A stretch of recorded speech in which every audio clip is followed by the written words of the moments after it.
Okay, so before we dive into the actual origin of the Hobgoblin, I do want to say I did skip over 3 issues. And the reason why is because the first 3 issues did show the first appearance of Roderick Kingsley, but I skipped over it because honestly, it wasn't a very interesting storyline. It was Marvel trying to use a new villain named Belladonna, and she was going after Kingsley for different reasons. But honestly, I skipped over it because it wasn't a good storyline. Now, with that being said, we're going to pick up with the Amazing Spider-Man number 238. And with this issue, we open up with Peter Parker with his Aunt May and her boyfriend Nathan. Now, at this point, Aunt May is trying to open up her own business, which is a boarding home for seniors. So a bunch of seniors going to live in Aunt May's house and they're going to pay her some money for rent. Really? Not a bad job, Aunt May. Get that money. Now, with that being said, it does lead to Peter Parker kind of thinking back to his Uncle Ben, but now seeing his Aunt May go from that tragic moment in life and seeing her now as a strong, happy woman.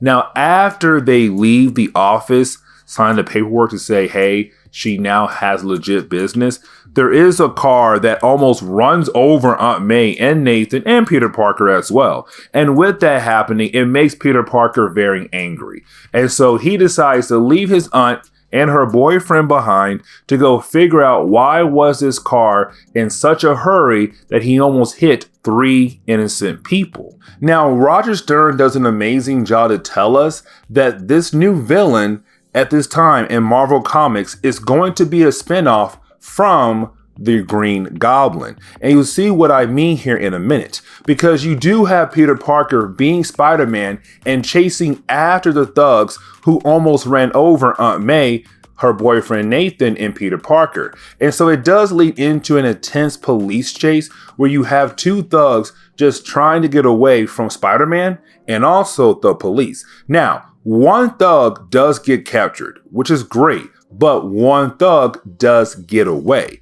But before he gets away, we do see Spider-Man trying to chase down this thug. This thug continues to run away, and this thug gets lucky left and right, up to the point where he finally does lose Spider-Man.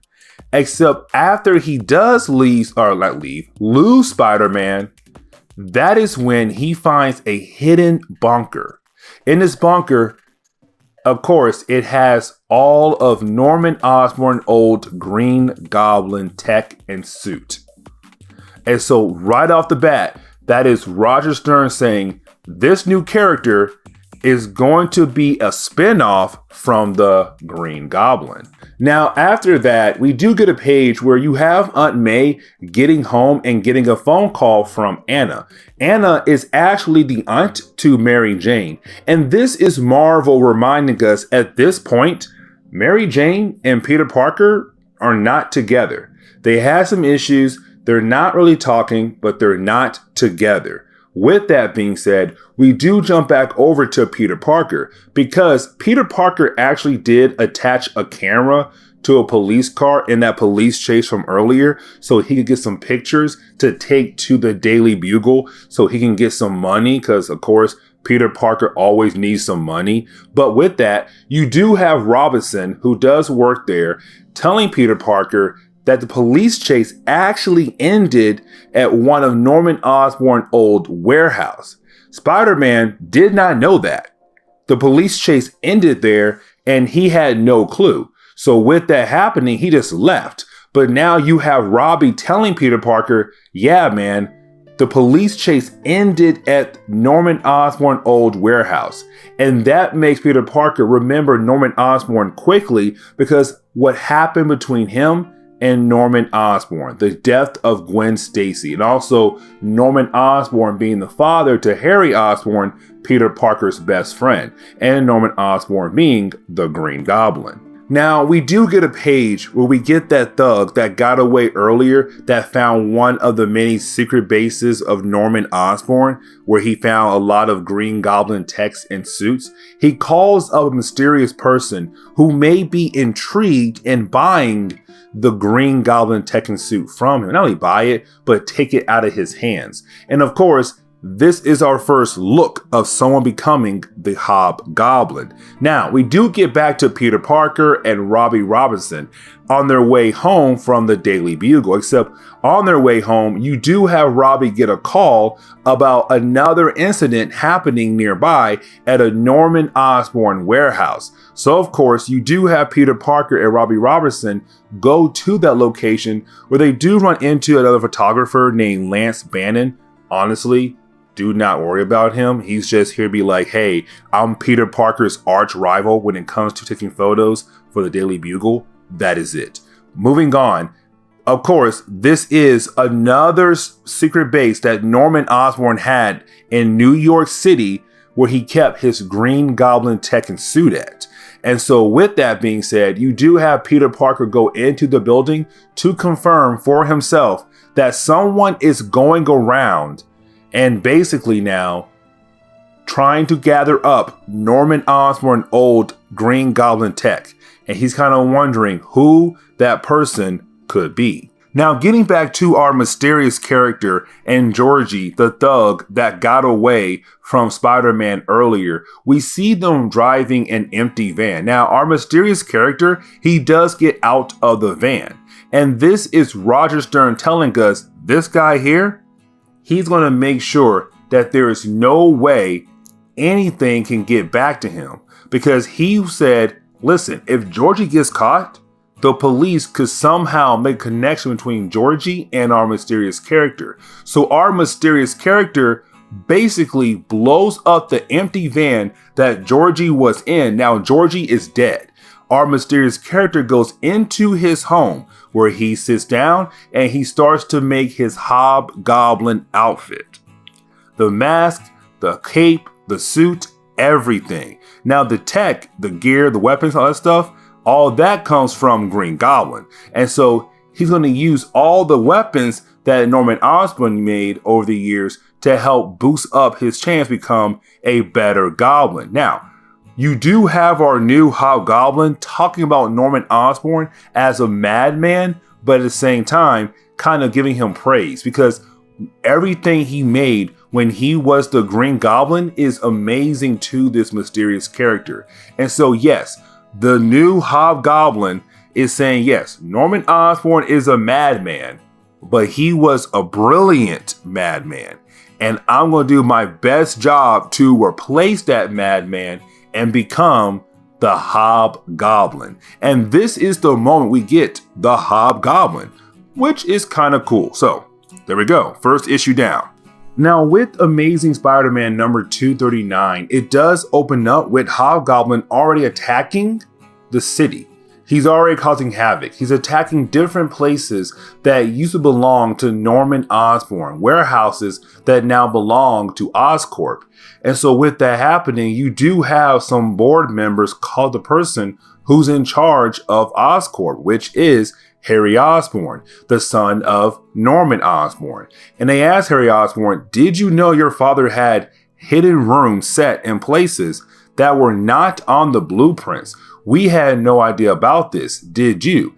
And Harry has to say, no, I had no idea about my dad's hidden rooms in all of these different warehouses across New York City.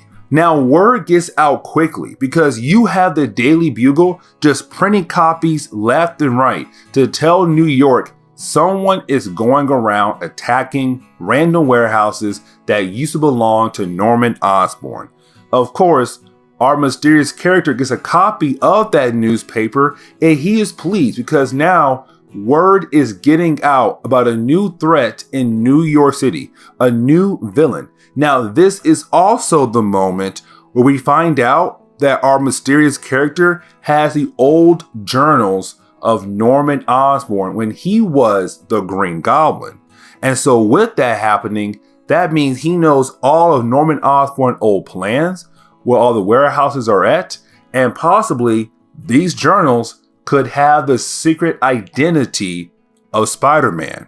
Now, getting over to Peter Parker, the star of the book, we do see him in the hospital checking up on Black Cat because in an earlier story, Black Cat got shot by one of Doc Ock thugs. So right now, of course, she is in the hospital. But at this point, Spider-Man is technically dating Black Cat. So he want to make sure that his lady is okay.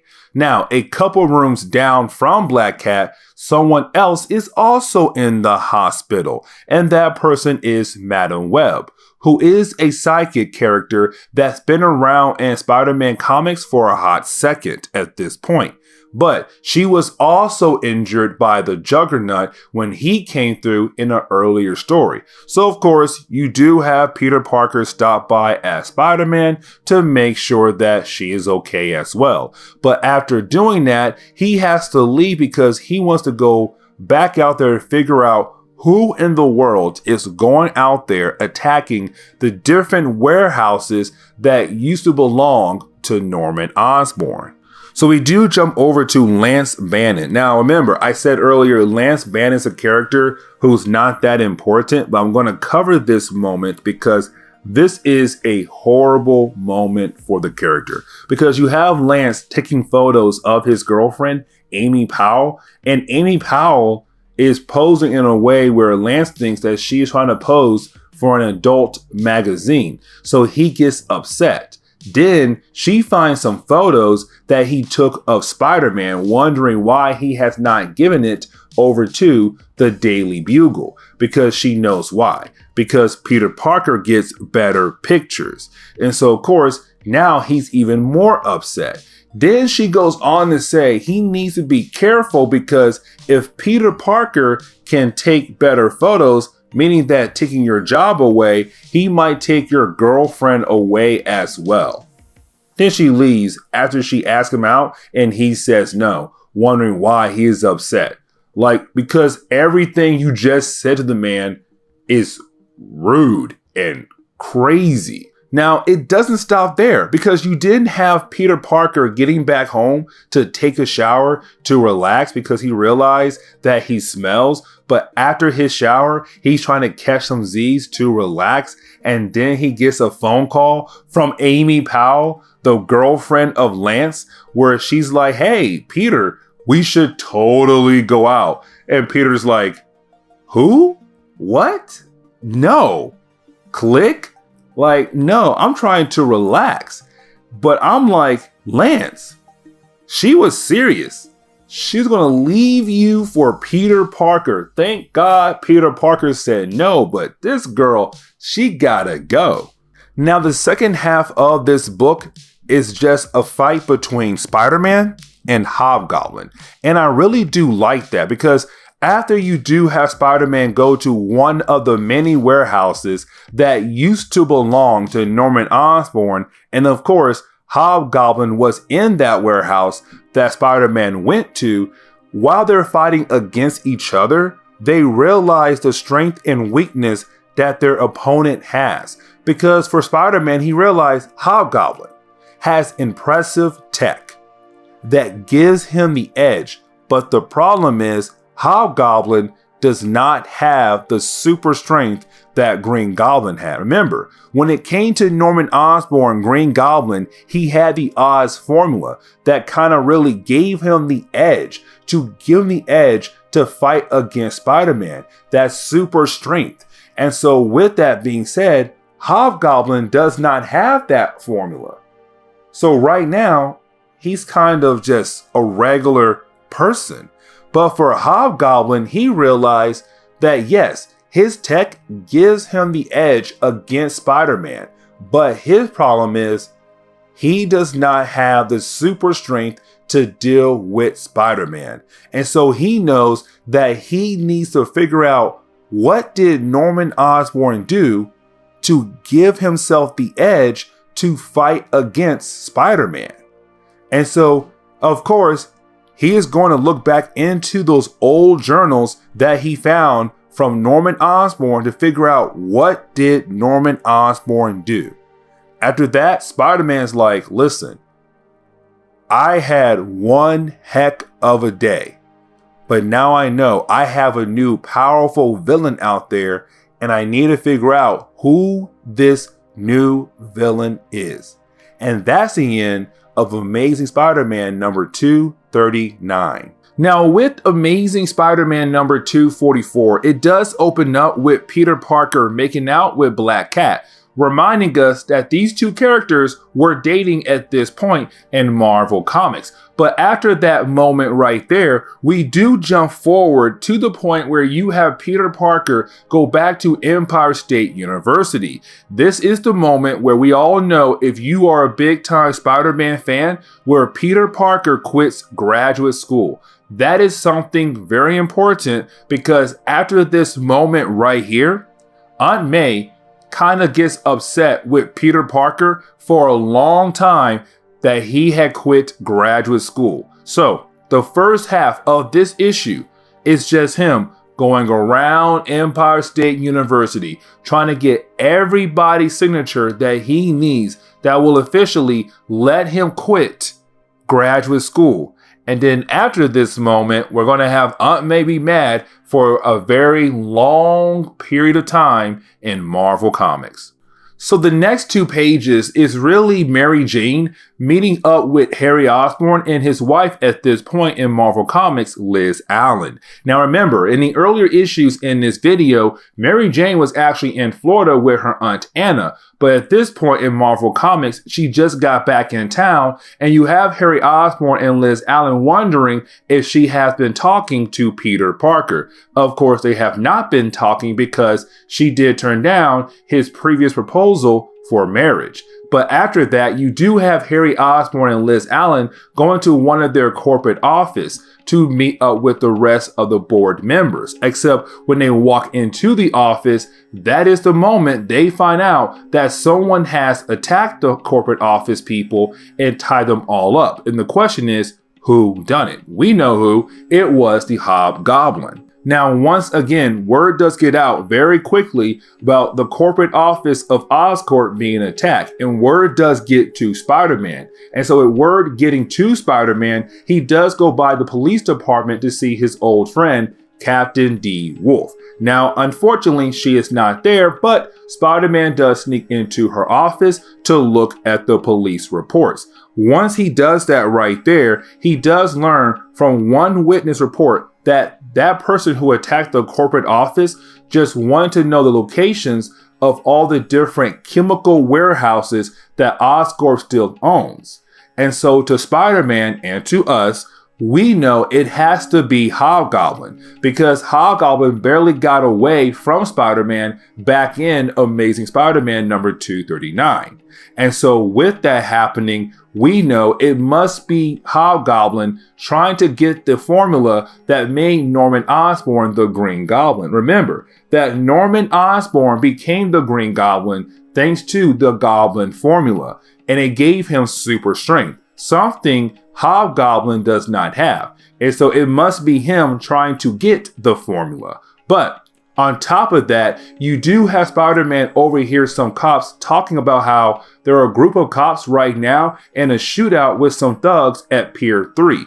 Pier 3 is a warehouse of chemicals that belong to Oscorp. So it must be Hobgoblin maybe trying to get the chemicals. Now you do have Spider-Man go to Pier 3 because the chemical warehouse belongs to Oscorp, and he is hoping to stop the gunfight between the police officers and the thugs. Now once Spider-Man gets there and he does try to stop the thugs who are shooting at the police, we come to find out there is another person who is hiding out in the truck. Now at first we are left to believe that this is the Hobgoblin, and again we still have no idea at this point who the Hobgoblin is.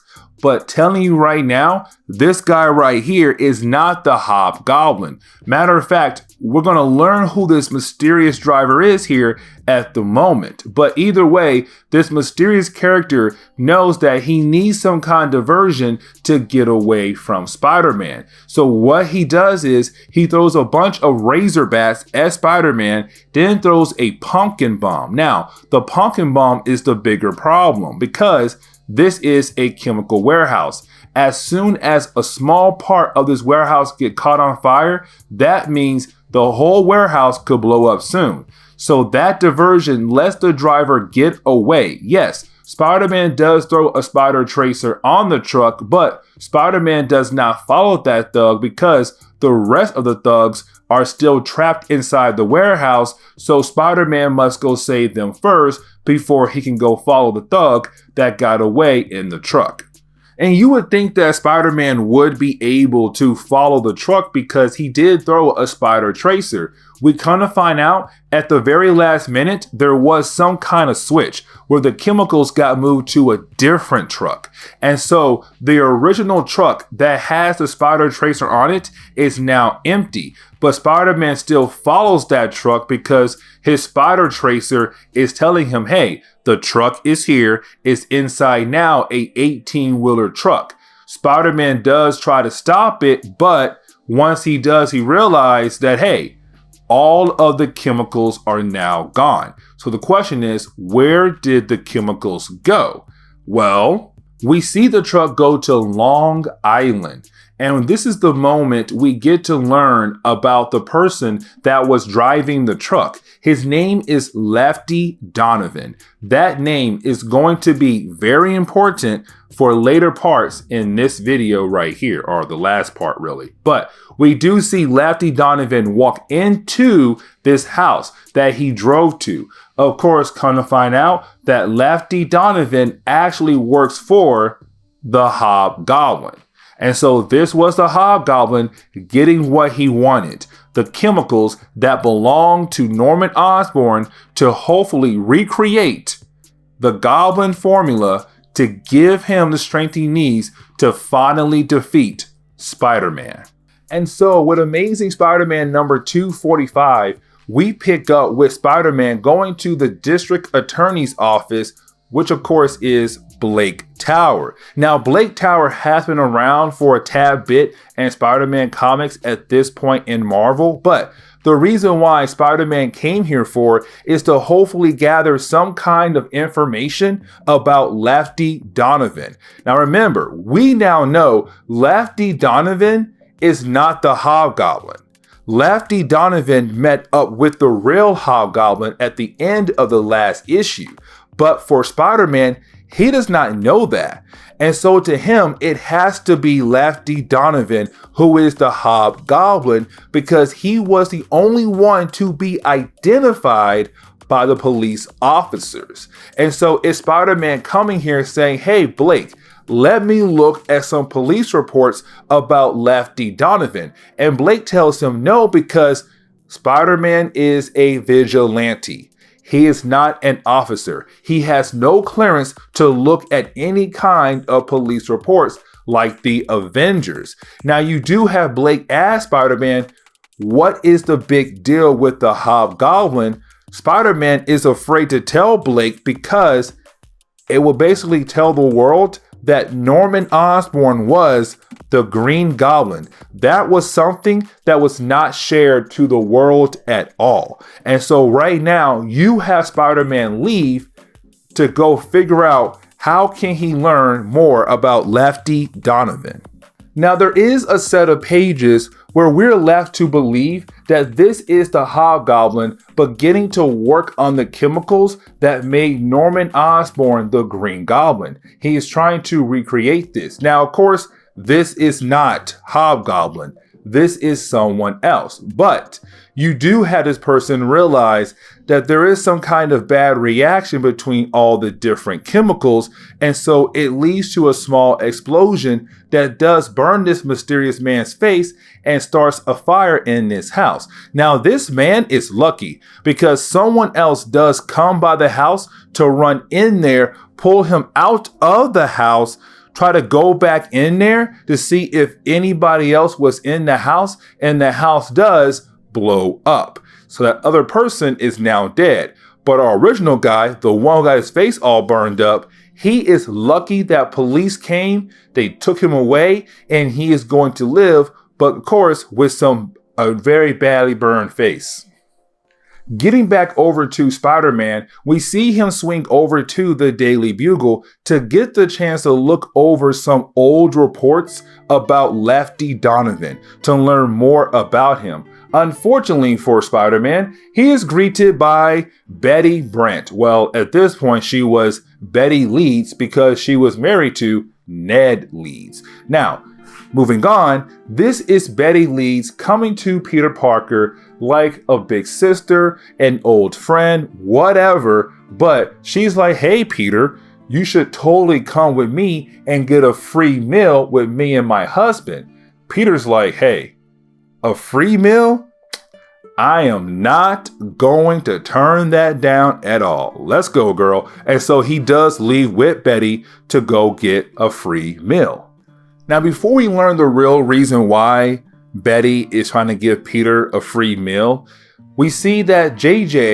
Jonah Jameson, walks by Peter and Betty, and he's kind of nice to them. And it throws them off like, wait, why is JJ being nice? But unfortunately, we cannot worry about that because we have to jump over to the actual dinner because this was Betty and Ned trying to get Peter Parker and Mary Jane back together. Remember, Peter Parker and Mary Jane are not together. Peter Parker is dating Black Cat as Spider-Man.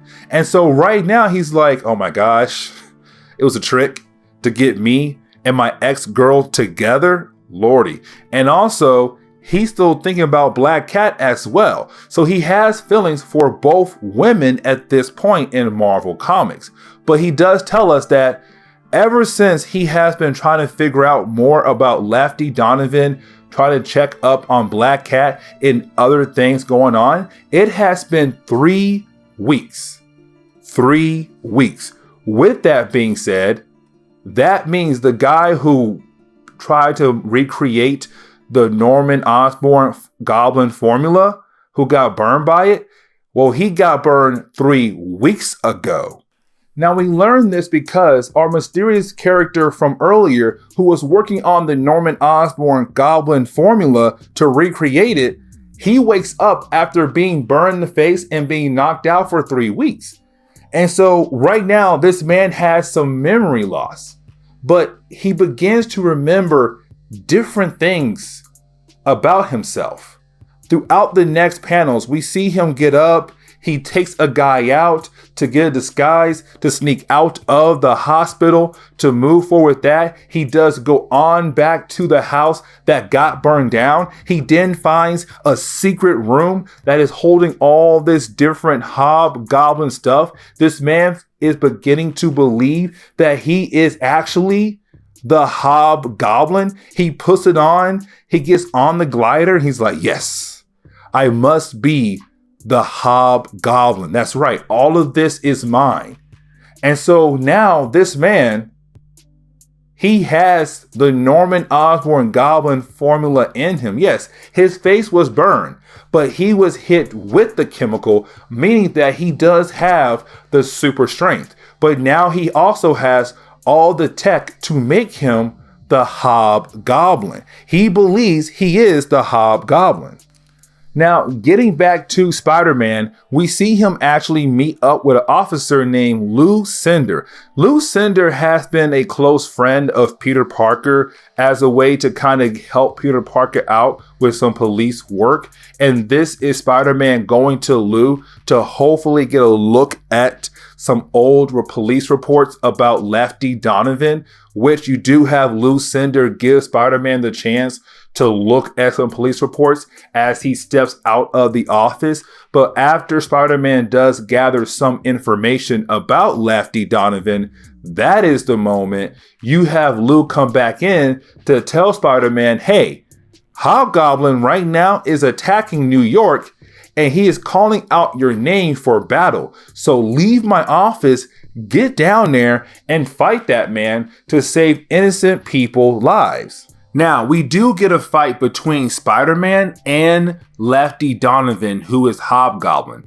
And I like this fight because this is Spider-Man realizing what it would be like to fight against Hobgoblin now with the super strength that Green Goblin used to have. For Spider-Man, he was fighting Hobgoblin in the past without the super strength, and he was having a hard time. Now you're saying that this is a goblin that has super strength, which means for Spider-Man, this is going to be a tough battle. But remember, this is not the original Hobgoblin. This is Lefty Donovan. And there is a reason why Lefty Donovan is here for, and it will be explained to us here in a minute. But you do have Spider-Man fighting against Lefty for a few pages until the moment Spider-Man is able to throw a pumpkin bomb back at Lefty to take him out. Now, remember, Lefty's face was badly burned, but Spider-Man can still tell that it is Lefty Donovan who is this current Hobgoblin. But for Spider-Man, he's wondering, there's no way Lefty Donovan did all of this. And you have Lefty talking about the boss. And so the question is, who is the boss to Lefty Donovan? Except someone turns on the glider. And the problem is Lefty Donovan's foot is still stuck in the glider. And so the glider begins to fly off by itself. And the problem is Spider-Man can't stop it. The glider crashed into a building, explodes, and now Lefty Donovan is dead. We then jump over to the original Hobgoblin, and he tells us that was part of his plan. He was the one who was controlling the glider from somewhere else to get rid of Lefty Donovan before he could reveal who is behind all of this Hobgoblin mess. But he tells us that the reason why he had Lefty Donovan do all of this was because he wanted to find a way to recreate the Goblin formula, but make sure to find a way to recreate it without having anything bad happening like what happened to Lefty Donovan. The chemicals exploded in Lefty's face. So now he has a way to recreate the Goblin formula without an explosion happening. But also he tells us that he did some kind of post-hypno command to make Lefty believe that he was the Hobgoblin, to test out what would it be like for a Hobgoblin to fight against Spider-Man. But the book ends there with the original Hobgoblin still out there, but now having the Goblin formula inside of him. And so picking up with Peter Parker, the Spectacular Spider-Man number 85, we open up with this issue telling us that you have the original Hobgoblin right now going ahead with the process of using the Goblin formula to give him the super strength he needs to fight against Spider-Man. Remember, in our previous video, Hobgoblin did fight against Spider-Man. But the first battle was a very tough one for both sides, except for Hobgoblin, he realized if he wants to have the edge against Spider-Man, to be a great foe for Spider-Man, he needs to get the Goblin formula that made Norman Osborn the Green Goblin, but also gave Norman Osborn the super strength he used against Spider-Man. So, in the opening pages, we see that right now. We have Hobgoblin using the formula and gaining the powers of super strength to give him the edge to fight against Spider-Man. Now, the next section we pick up with Peter Parker, the star of the book, meeting up with Harry Osborn, Liz Allen, also Flash Thompson, and Mary Jane does join a tad bit later on. Now, the reason why all these characters are gathering here for this dinner is because it is Liz Allen telling everyone that she is pregnant, which is great for Harry Osborn and Liz Allen. Now, you do have a moment where we can see that something is wrong with Flash Thompson, that something is off with him. Peter Parker does try to talk to Flash to see what is wrong, but Flash does not want to talk to Peter Parker. Moving on, we do get a small tease where it seems that Peter Parker and Mary Jane might go back the path, to getting back together again. Because they do kind of flirt here a tad bit, but again, it is just a small tease. Now, you do have the book kind of jump over to Spider-Man thinking about Mary Jane and Black Cat, because you have to remember, he is dating Black Cat as Spider-Man, but as Peter Parker, he loves Mary Jane. And so he's wondering, what should he do? Well, he still goes over Black Cat's apartment. And this is Marvel reminding us at this point in Marvel Comics, Black Cat has no idea that Spider-Man is Peter Parker, that Black Cat is technically only dating Spider-Man, not Peter Parker. And so we do see them have dinner together, kind of being a nice little couple. But as Black Cat wanting to learn more about Spider-Man, mainly want to know who he truly is. But of course, Spider-Man is afraid to tell Black Cat who he truly is. But you did have Spider-Man ask Black Cat to go out in town and just be the usual dynamic duo for Spider-Man comics, Spider-Man and Black Cat out there fighting crimes together. But that's really it. Now you have Spider-Man and Black Cat out there on parole together, just being the cool dynamic hero, whatever. But as they're out in the city, they do run into Hobgoblin. Now, for Spider-Man, this is his first time fighting against Hobgoblin, the original Hobgoblin, with the Goblin formula inside of him, meaning that this Hobgoblin has super strength. In our last video, he did fight a Hobgoblin with super strength, but that was Lefty Donovan, a random dude who was working for the original Hobgoblin to test out the Goblin formula. So for Spider-Man, he's now fighting someone who is a more capable Hobgoblin.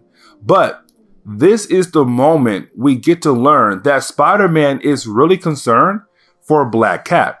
In our last video, we saw Black Cat in the hospital. She was shot by one of Doc Ock guys. And so Peter Parker is concerned for the woman he cares so much for. He's afraid to see her get hurt again. And so for him, he feels like if she has powers, then she would be okay. But Black Cat at this point in Marvel Comics does not have powers. And so he is even more concerned for the woman he cares for, because they're now fighting someone who's a very powerful threat, Hobgoblin.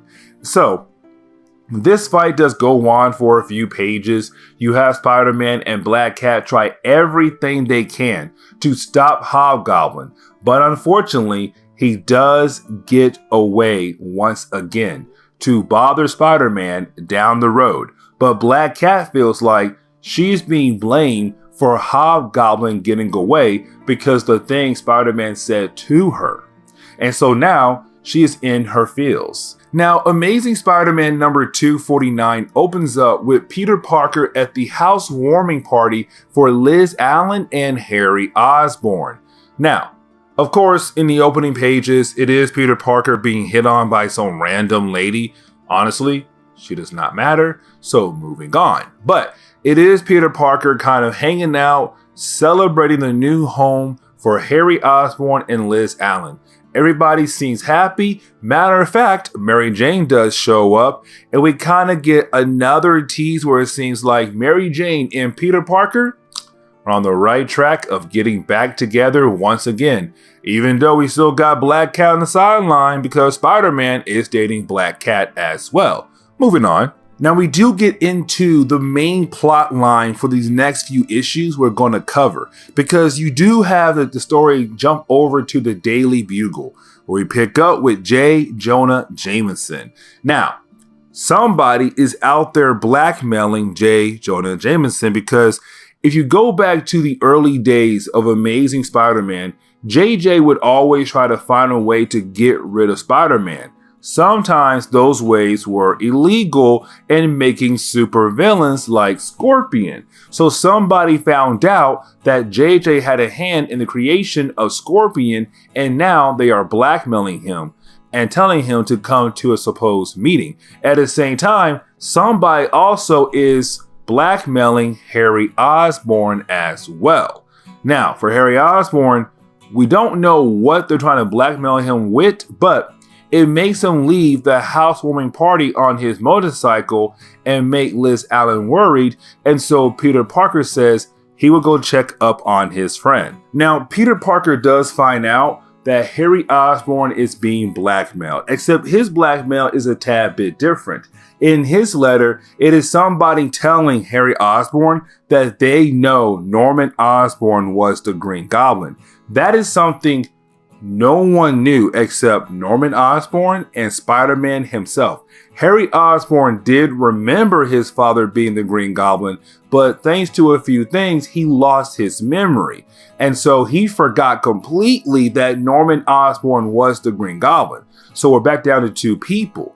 But remember, Hobgoblin found the old journals of Norman Osborn and now knows that Norman Osborn was the Green Goblin. But anyways, this section is more of Peter Parker going back through his mind through all the times he had to fight against Norman Osborn as the Green Goblin. But he is afraid that this could unlock the memories of Harry Osborn being the Green Goblin as well. Because after Norman died, Harry became the Green Goblin for a hot second, but he lost his memory. And so for Peter, he's freaking out.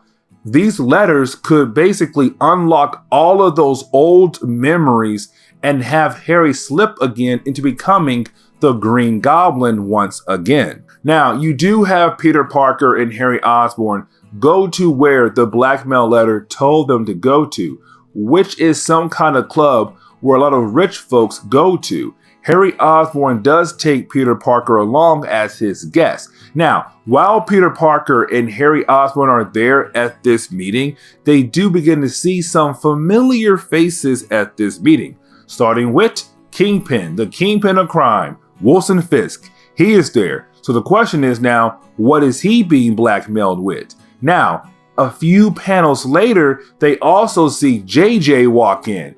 And for Peter, he's like, everybody here must be blackmailed with different kind of information. But you didn't have everybody be called into the meeting room. Unfortunately for Peter Parker, since he was not on the list, he can't go into the actual meeting room.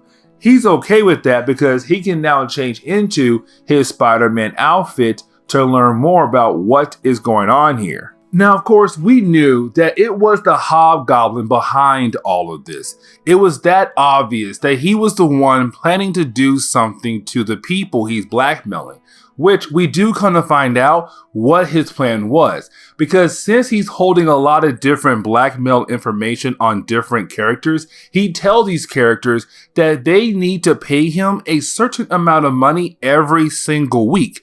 And if they do, he will not release the information he has on them. So, of course, it is him blackmailing to get some money. Now, Harry Osborn is the only person in this whole group who really does stand up to the Hobgoblin. Matter of fact, after a few panels of back and forth between the Hobgoblin and Harry Osborn goes for a punch. But this is the moment we find out that Hobby is not even there at all. It was a robot to see what would happen if people in this room would push into a corner. Now, the second half of this book is Spider-Man fighting against the Hobgoblin.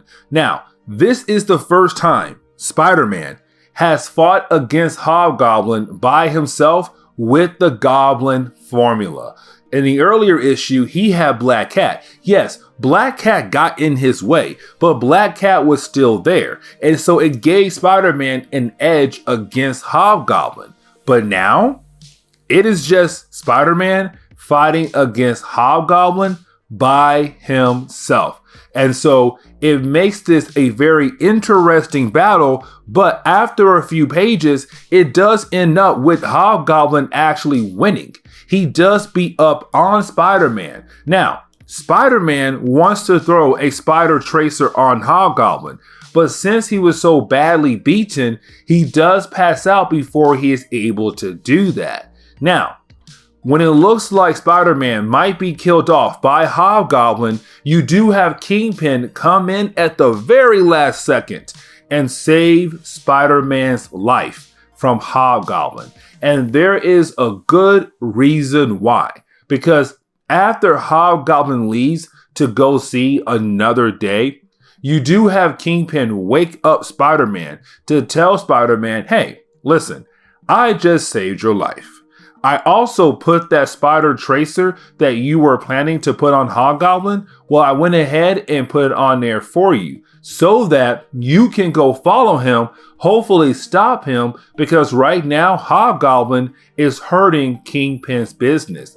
So it's more of him kind of like, yes, I'll help you, but me helping you actually helps me in the long run. Now, Spider-Man can't just go follow Hobgoblin because remember, he came to this meeting as Peter Parker with Harry Osborn, but when they went into this private room, Peter Parker stayed outside saying he's going to wait for Harry Osborn. So Spider-Man has to go back, change into Peter Parker, and pretend that he missed everything that happened in that room. Of course, we know that's a lie. But after that, you do have Spider-Man and Peter Parker. Wait, Spider-Man and Harry Osborn. I really said Spider-Man and Peter Parker. You have Peter Parker and Harry Osborn go to a diner. But this is the moment where you have Peter Parker realize that if Hobgoblin has the old journals of Norman Osborn that led him to know that Green Goblin was Norman Osborn, for one. Number two, how to recreate the Goblin formula. How long will it be until Hobgoblin goes farther into the journals to learn that Peter Parker is Spider-Man? And so right now, that is Peter Parker's worst fear. There is a page where you have Hobgoblin find the spider tracer that was placed on him by Kingpin, and thanks to the journals of Norman Osborn, Hobgoblin knows that Spider-Man uses his spider sense to follow the spider tracer, but thanks to their last battle, Spider-Man does not have his spider sense, and so that gives Hobgoblin some time to plan what he needs to plan. Getting back over to Spider-Man, we see him going back out into the city as Spider-Man to begin the process of asking different people who could have some information about Hobgoblin. Now, these people were the same ones who were at that party. They all had been blackmailed by the Hobgoblin. And so it is Spider-Man hoping that one of these people will be very nice to go ahead and give him some information to help him figure out who in the world is Hobgoblin. Now, one of the people he does talk to is Daniel Kingsley. Now, Daniel Kingsley is the twin to Roderick Kingsley. Roderick Kingsley being the current Hobgoblin right now. For right now. Again, like I said, for right now. But anyways, he goes to him as well, and Daniel's like, dude, I have no idea who the Hobgoblin is. That's a lie. But after going to different people around the city to see who in the world can give him some kind of information about Hobgoblin, he comes up to a dead end. Nobody is giving him any kind of information until he remembers the one person that was there at the party. That one person being J. Jonah Jameson. Because you have to remember, a long time ago, JJ was responsible for the creation of Scorpion, one of Spider-Man's worst villains. Not worse in a bad way, but worse in kind of like really strong. But moving on, you do have Spider-Man stop by the Daily Bugle to talk to JJ, wondering what in the world is going on. Can JJ give him any information about Hobgoblin that can help Spider-Man figure out who is Hobgoblin? But the thing is, when Spider-Man gets into the Daily Bugle to talk to JJ, JJ is actually typing up his confession paper to tell the world what he did wrong. The Spider Slayers, Scorpion, and the list goes on and on. And so it's him saying, listen, I give up. I will not be blackmailed. I will tell the world what I did and let the world judge me for my mistakes. And you have Spider-Man actually say, no, I am not going to let you ruin your career. I'm going to find Hobgoblin and save your career. And so you have Spider-Man leave the Daily Bugle without really getting any kind of information he needs about Hobgoblin, but promising JJ, I am going to save your career. Now, there is a moment where you have Peter Parker realize how he can use the spider tracer that was put on Hobgoblin without using his spider sense. Back in the early days of Amazing Spider-Man, Spider-Man actually just used some kind of tracker in his pocket to kind of help him find the different spider tracers. It wasn't until later on in the Spider-Man comics where it was changed to him using his spider sense. And so it's him saying, let's go old school. Let me use my tracker that I still have to hopefully help me find that spider tracer that was put on Hobgoblin. And of course, bam, it worked. Spider-Man was able to find Hobgoblin, and we get another fight between these two characters. Now, this fight does go on for a few pages, but one of the biggest things that happened in this chapter of this video is when you have the journals catch on fire. Their battle got so crazy, the building caught on fire, and so now the journals are burning. The rest of Norman Osborn's secrets are officially going to the grave now. And that makes Hobgoblin angry to the point where he throws a pumpkin bomb somewhere that, of course, blows up the entire warehouse. And so we're left to believe that maybe Hobgoblin and Spider-Man are both dead. Now, the first half of Amazing Spider-Man number 251 is just Spider-Man fighting against Hobgoblin. This fight is very important because it is Marvel telling us, listen, the Green Goblin is gone, but we do have a new goblin, and it is the Hobgoblin. And the Hobgoblin does have all the strength of the Green Goblin, except the Hobgoblin is not a madman. His mind is sane. He's not insane. And so it makes the fight even more interesting. But it's Marvel saying, listen, if we give you a book about Spider-Man just fighting against Hobgoblin, it will go on for 13, 14 pages. And honestly, that's what happens in this book. Is Spider-Man and Hobgoblin fighting all over the city. They started at the warehouse. They get in the truck. They battle throughout the city on this truck, and then it leads them to a bridge. The truck goes overboard into the river, and of course now they're fighting inside this truck that's going deeper into the river. So now you have water coming inside the truck. It's just all over the place. But it's to show how intense their battles would be in the future. But at the end, the truck is about to explode. And so you have Spider-Man and Hobgoblin both get out of the truck. The truck explodes. And so for Spider-Man, he lost Hobgoblin. He's like, wait, where in the world did Hobgoblin go? I have to find the Hobgoblin. And so you do have him kind of looking around, trying to find any clues. And the only thing he finds is the mask of Hobgoblin. And so for Spider-Man, he's wondering, did Hobgoblin actually die in the explosion? Or did he get away? We know he got away. But for right now, it's kind of like, wait, what happened to the Hobgoblin? And so the book kind of winds down with Peter Parker going as Spider-Man to the Daily Bugle to kind of give J. Jonah Jameson some good word. Like, hey, man, Hobgoblin could be gone, not be gone. We don't know, but he ain't here right now. But this is the moment you have JJ tell Spider-Man, hey, listen, I went ahead and made my confession public. The world knows what I did wrong. The world knows that I went around and made a Scorpion character to go after you. It knows that I made Spider Slayers to come after you. I want the world to know that me, J. Jonah Jameson, did some messed up things. It is not right for me to hide these secrets and pretend to be a good man. In reality, I made criminals. That is bad for society. And so I'm going to step down, and Robbie Robinson is going to be the one in charge of the Daily Bugle.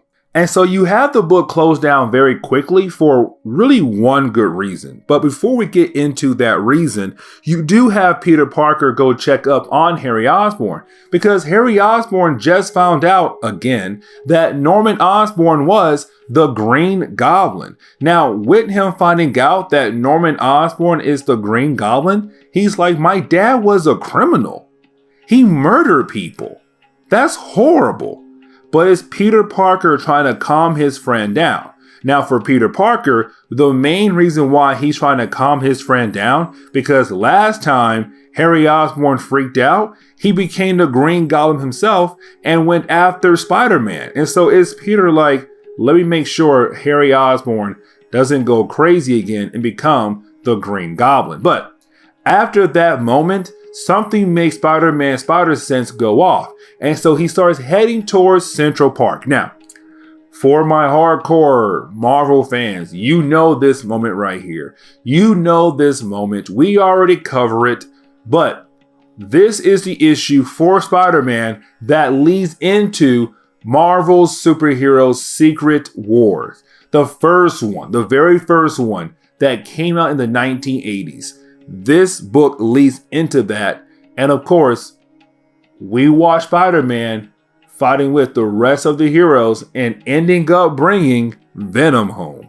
But with that being said, So to begin today's video, we pick up with Amazing Spider-Man number 259. Now, to a lot of fans out there, they know this issue as the secret origin of Mary Jane, because before this book, we really did not have any information about Mary Jane. We had a few things, but not a lot about her past. And so with this book right here, it's telling us the actual origin of Mary Jane. At the same time, there was a previous issue where Mary Jane did tell Peter Parker that she knew he was Spider-Man. Now, getting into this book, it really opens up with them kind of confirming that Mary Jane does know that Peter Parker is Spider-Man, and he's wondering what could happen to her with her having that knowledge of him being Spider-Man. But she dives right into her origin story, really starting off with her mom and her dad. And we learned that when it came to Mary Jane parents, they met in college and they got married very quickly. And that led to the path of the marriage falling apart, really, because you then had Mary Jane's father trying to advance farther in his career, but her mother kind of gave up her career, especially when they got pregnant with Mary Jane's sister and later on Mary Jane as well. By the way, her sister name is Gail. I hope I said her name correctly. But you do have the story kind of continue on with the idea that Mary Jane's father was really verbally and physically abusive. At first, it was just to his wife, Mary Jane's mother, but later on, it did turn physical towards the daughters as well. And so you had Mary Jane's mom say, we have to leave. And they did leave to get away from the man who was becoming abusive. Now, with the next section of this book, we do get reminded that, hey, Hobgoblin is still out there causing problems, because we do see Hobgoblin go out and attack a random train. Yes, an actual train. And the reason why, because there's a guy named Hudson who is running a gambling site on this train illegally. And so with that happening, it is Hobgoblin saying, listen, your gambling business is amazing. Good job. But now I want 10% of your profit. This is Hobgoblin kind of making money on the side, but also hurting Kingpin at the same time, because Hudson is already giving money over to Kingpin as well. So now he's going to lose more money to both Kingpin and Hobgoblin. And Hobgoblin's like, I don't care. You give me the money I asked for. Now, getting back into the origin of Mary Jane, this is the moment we see that Mary Jane, her sister, and her mother all move in with Frank Brown, who is this cousin to Mary Jane's mother. But yes, Frank Brown is better than Mary Jane's father. It's just that he is very strict, but he did take care of the ladies. Now, this begins the repeat of what happened to Mary Jane's mother with Gail, Mary Jane's sister. What I mean by that is, Gail is in high school. She's doing great in high school. So is Mary Jane. But Gail finds someone that she begins to love, which is Tim. And she begins to give up all her life goals to be with Tim, just like what her mother did earlier. And so with that being said, you have Gail telling her mother and Mary Jane and Frank Brown that she's going to marry Tim. And for her mother, she's like, no, you need to go to college, finish college, graduate, finish your dreams, and then marry. But for Gail, she's like, no, I want to be with Tim, which does lead into a problem because Tim is all in love with Gail until Gail gets pregnant. And when Gail gets pregnant and they have a kid, Tim begins to kind of become distant from Gail. And so once again, we're repeating the life cycle of Mary Jane's family. These ladies find someone they care for, but then they begin the process of losing that man through not abusing them, but getting abused by them or being pushed to the side because life is too much for one guy. Getting back over to Hobgoblin, we see Hobgoblin is continuing to attack different businesses that could be illegally making money or working with the Kingpin as well. And so this is Hobgoblin going to this next business, breaking into the place, causing all the havoc in the world, but to grab the main boss and say, listen, you are going to start giving me money as well. 10% of your profit, like the last guy. And you have no choice here. It's a yes, and that is it. There's no. And Hobgoblin leaves to continue on with his business. And so we do jump into the origin of Mary Jane one more time, where you have Mary Jane tell Peter Parker that Gail got pregnant once again. Once she got pregnant a second time, her and Tim fell apart. Tim left her behind. And you had Mary Jane's mother go help Gail out, but then Mary Jane's mother got sick and she died. And with her death, now it's just Gail and Mary Jane. And Gail actually expects Mary Jane to stay with her. Like, hey, I need you to stay with me and help me raise these two kids. But for Mary Jane, she's like, no, I'm not going to stay here. For me to have my own life, I need to leave you behind. I've been a punching bag for you and mom for too long. And so you have Mary Jane actually leave her sister behind. And that ends the story of Mary Jane's past. But on top of that, you have Peter Parker feeling so bad for Mary Jane, but he is still wondering what he should do with Mary Jane because she knows that he is Spider-Man. But you have Mary Jane kind of comfort him, kind of like, hey, I'm not going to tell the world that you are Spider-Man. You can trust me. Like I trust you with my information, I'm hoping you can trust me with your secret as well. And these two kind of rebuild that friendship, and they're not getting back together just yet, but it does begin the process. And you will see what I mean as we go through these videos in the next couple of days, because again, it's them realizing maybe we should be together. Now, we do get a set of pages where we see some other things going on in the Spider-Man comics at this time. For example, Reed Richards, the leader of the Fantastic Four, is studying the symbiote, letting us know this was the time where Peter Parker did get the Venom symbiote. And at first he thought it was just a regular suit, not knowing it was actually living and trying to take over his body. But anyways, then the next page, we see Hobgoblin now has a partner. This partner is a guy known as the Rose. Now, there have been 4 different people who has taken up the mantle of the Rose.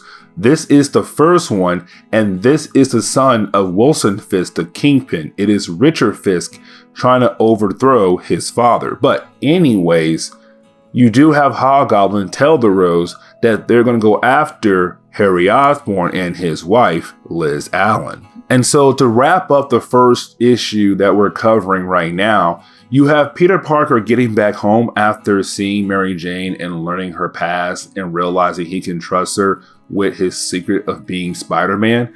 He does turn on the news and he overhears how Hobgoblin is back in town. Now at this point in Marvel Comics, Peter Parker has not seen Hobgoblin since our last video, where he fought him and the truck blew up, and Peter thought that the Hobgoblin drowned or just, well, caught on fire, I guess, whatever, but thought he died. And so this is Peter Parker realizing, oh my gosh, Hobgoblin is still alive. I need to go out there and finally stop this man. And so you have Peter Parker put on his Spider-Man outfit to go out there and hopefully finally defeat the Hobgoblin. Now with Amazing Spider-Man number 260, it opens up with Aunt May. And the reason why, because Peter Parker, remember guys, in our last video, Peter Parker quit graduate school. Like, he already finished college technically. He went back to college to go to graduate school. But anyways, he quit that. And Aunt May is upset with him because to her, Peter Parker is giving up on his life goals. And so we see her kind of just in her home, upset, mad at the world. And you have Nathan, her boyfriend at the time, was trying to talk to her and telling her, listen, you're shutting out your nephew. You need to open up to your nephew. He needs you. You're technically his only living relative at this point. So you need to talk to Peter. And so getting over to Spider-Man, we see him go to one of the business owners that Hobgoblin attacked earlier. And this is Spider-Man trying to gather some information on why in the world did Hobgoblin attack this place for? Now we know why, because Hobgoblin is trying to make some money, but for Peter, he has no idea.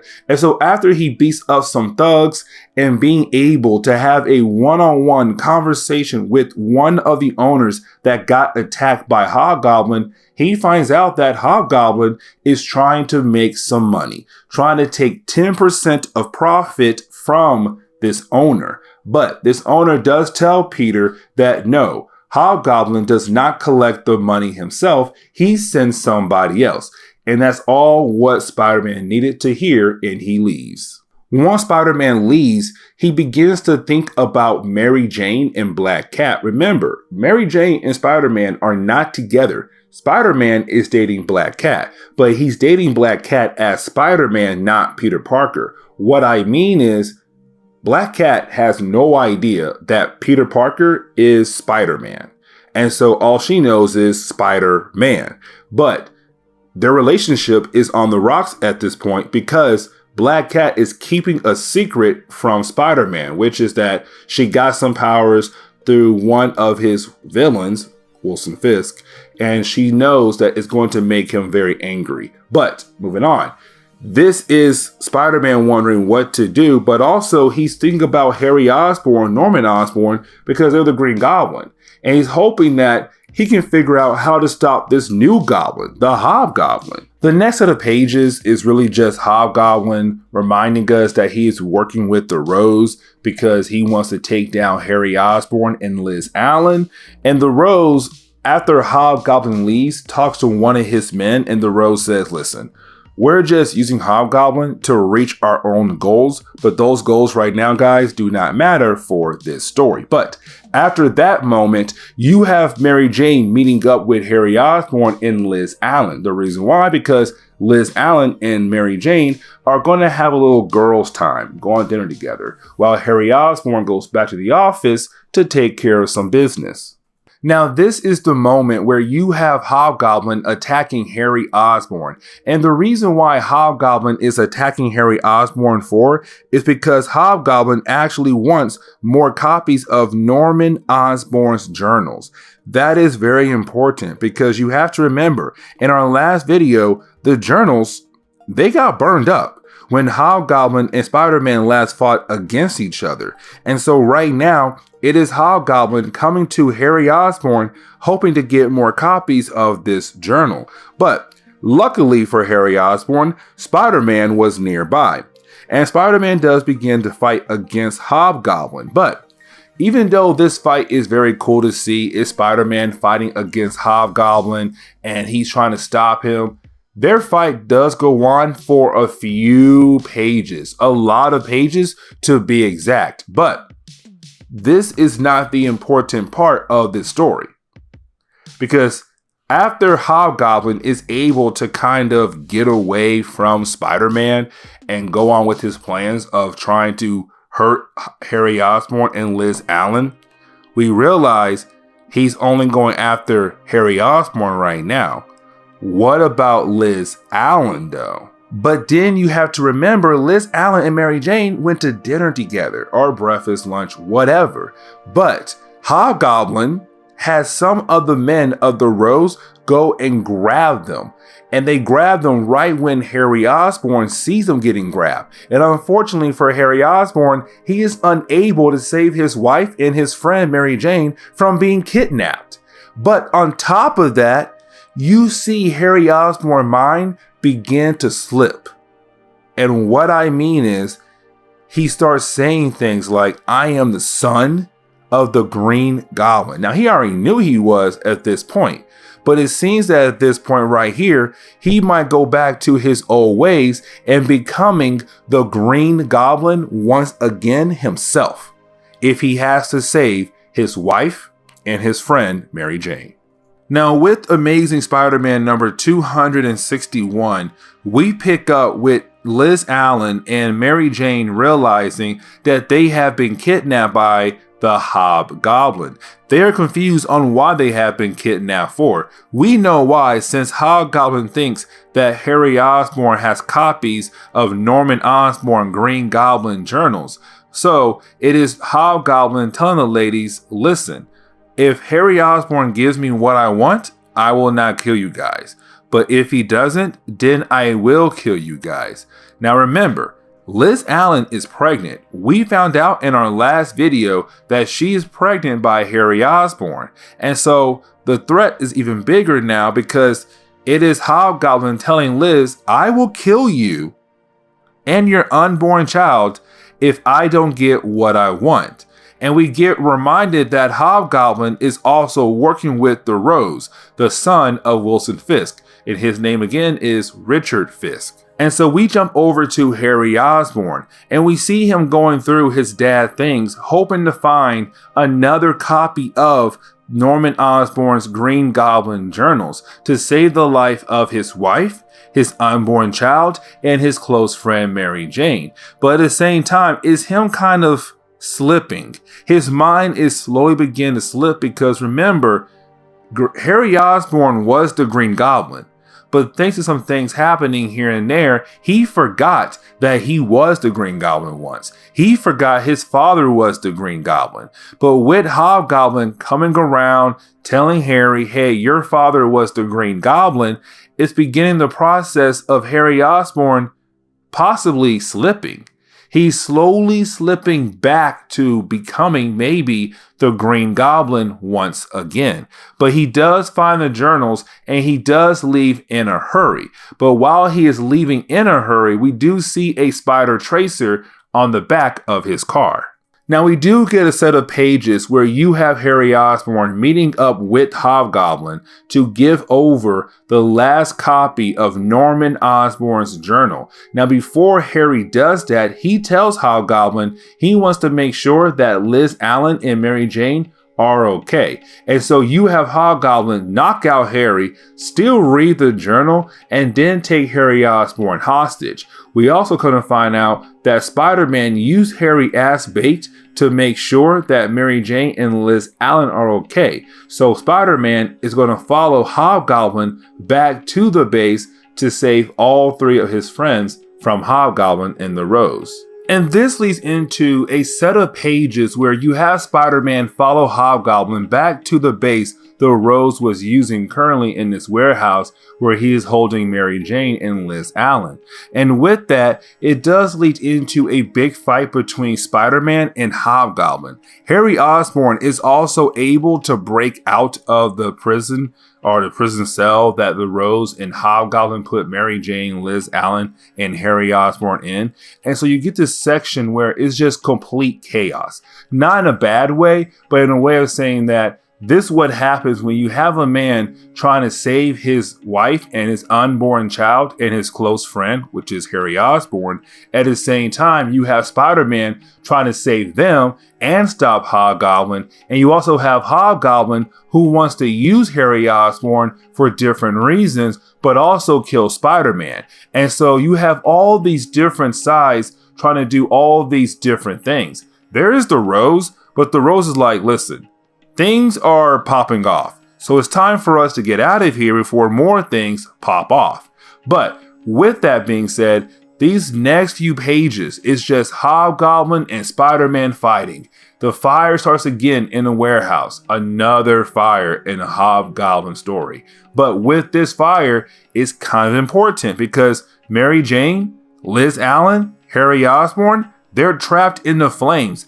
And so Spider-Man has no choice but to let Hobgoblin go to save his friend. So once again, right when it seems that Spider-Man is about to figure out who is the Hobgoblin, because he has Hobgoblin cornered, he has to let Hobgoblin go because he has to save the life of his friends first. We also come to find out after Spider-Man saved all of his friends, well, Liz Allen, again, she is pregnant. And going through all of that right there made her very sick. And right now it seems that she could lose the baby. And so you have the ambulance pull up to take her away. And Spider-Man and Mary Jane are wondering what is going to happen to Liz Allen and the baby. Now this is a double loss for Hobgoblin. The first loss is losing to Spider-Man because Hobgoblin does have the Goblin formula inside of him to give him the super strength, but he still lost. On top of that, the journal that he got from Harry Osborn, the last copy of Norman Osborn's journals, is just a copy of the journals he had in the past. So when he goes through it, it's showing him locations of hidden rooms in different buildings owned by Oscorp that he already looted. And so the journal is basically useless to Hobgoblin. And with that being said, Hobgoblin is now on his own. He can no longer rely on Norman Osborn tech and gear to make him a powerful goblin. And so with that being said, so in the opening pages of Spider-Man vs. Wolverine, we pick up with Wolverine and his friend Charlie in Berlin being surrounded by a bunch of different Russian spies. Now, there is something I do want to point out. This part of the story does take place a long time ago. We have no idea how long ago, but we do know it is in the past. But the reason why Charlie and Wolverine is being surrounded by all of these different Russian spies is because Charlie is a freelance who works for different secret government agencies across the world. So KGB, CIA, the list goes on and on. Of course, Charlie did piss off the Russians and they want to kill Charlie. Wolverine, being that good friend, wants to protect Charlie from the Russian spies. And so you have Wolverine killing every single one of these Russian spies off left and right, except when Wolverine finishes, Charlie is gone. Charlie does leave a heart-shaped necklace, but Charlie is gone. And Wolverine's wondering, is Charlie okay? And will he ever see Charlie again in the future? So we then jump over to Spider-Man as we see him just swinging around town, minding his business, having a quiet night. Except he does see some girl running down the street, screaming her head off, and he is wondering what in the world is going on. This girl tells him that 2 shop owners have been hurt or something is wrong with them. And so that makes Spider-Man go to that shop really fast because he actually knows the shop owners pretty well. Except when he gets there to the shop, he finds 2 dead bodies. Of course, the 2 dead bodies are the shop owners. Each of them have a single shot in their head. And so it was a professional hit. And the question is, who did it? But you do have Spider-Man take a picture to hopefully take to the Daily Bugle to show them, look what happened. This is newsworthy. It should be told.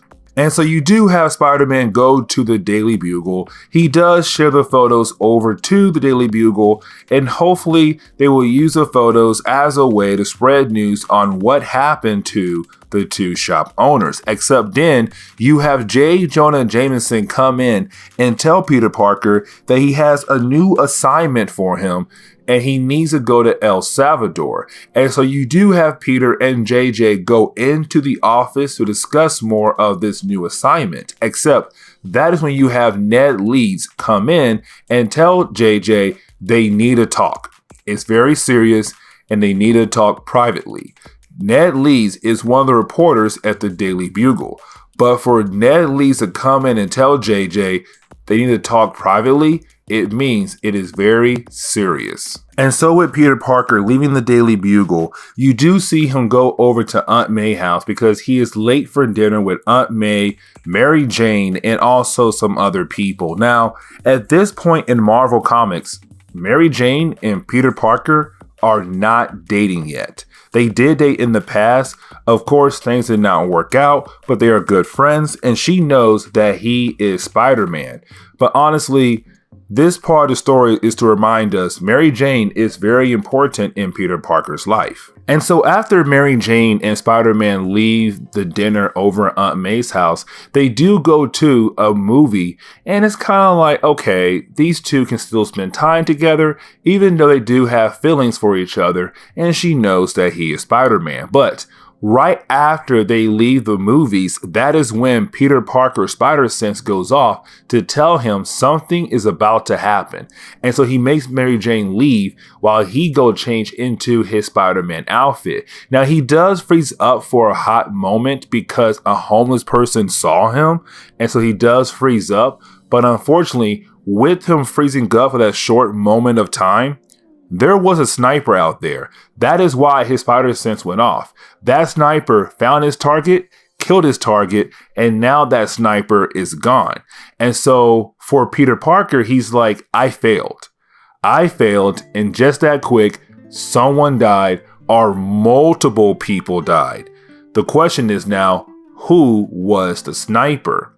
On top of that, the police officers think that Spider-Man was the one who kind of helped kill the person who got shot by the sniper. But he does leave with a lot on his mind. Now you do have Peter Parker go over to Mary Jane's apartment to have someone to talk to because twice in one night, he has seen somebody get killed. There was the shop owner, and now there's someone who got randomly shot in the middle of Times Square. And so for Spider-Man, he wondering, is he a good hero or not? He feels helpless. He feels useless. He's wondering what is wrong with him. And in the heat of the moment where he decides that he should probably give up being Spider-Man, when he leaves Mary Jane's apartment, he kisses her. And this is the point that really begins the process of Mary Jane and Spider-Man getting back together. The next set of pages, we see that Ned Leeds and J. Jonah Jameson are still in that private meeting, and they're talking about the dead bodies that were found at the shop that Spider-Man was at earlier, and the two people who got shot at Times Square, once again, where Spider-Man was at earlier. And the reason why they are talking about this is because all four dead bodies were Russian spies. And they all were killed by Wolverine's old friend, Charlie. And for Ned Leeds, he tells us this is Charlie coming out for the first time in a long time. And he's going around killing Russian spies. And so Ned Leeds wants to go over to Germany to kind of do an investigation to learn more on why Charlie is coming out of hiding all this time later. And so JJ does agree to send Ned Leeds to Germany, but of course, Ned Leeds needs a photographer. And who is that one photographer? That is Peter Parker. And this is the moment where Peter Parker is once again quitting on being Spider-Man.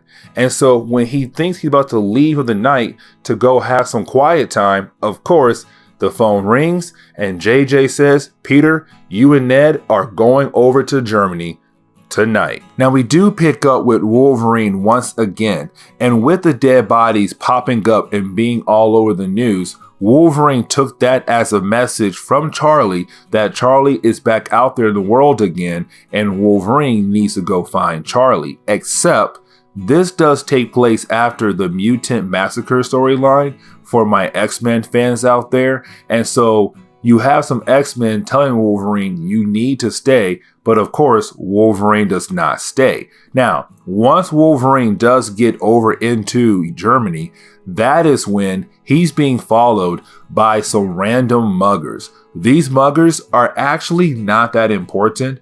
They were just following Wolverine to get some easy money. Of course, they did not. But when they do run away, they do run into some real Russian spies. And those spies kill off those muggers. Now, the reason why these spies are following Wolverine is because they're hoping that Wolverine can lead them to Charlie. Of course, they decide to walk away. But once they do, bam, they're both dead. And that tells Wolverine that Charlie was nearby watching over Wolverine, but did not confront him at all. But when Wolverine continues to go around the city hoping to find Charlie, he does walk by Ned Leeds and Spider-Man. And Wolverine does not know that Peter Parker is Spider-Man, but he remembers Spider-Man's scent. And that tells him that kid right there, Peter Parker, is Spider-Man. Now, you do have Wolverine wondering why in the world is Spider-Man in Germany for? And so he thinks that Spider-Man could be evil now. He could have turned evil and be working for the KGB. But either way, you do have Wolverine break into Spider-Man's hotel room and tell Peter Parker, listen, we don't have any time to deal with the whole process of you pretending to be someone else. I know you are Spider-Man. When you left your hotel room earlier, I came in here and found your spider gear. So I know you are Spider-Man. I need you to come with me so we can have a small talk. And this talk is more of Wolverine trying to figure out if Peter Parker does have a hand in what's going on with Charlie.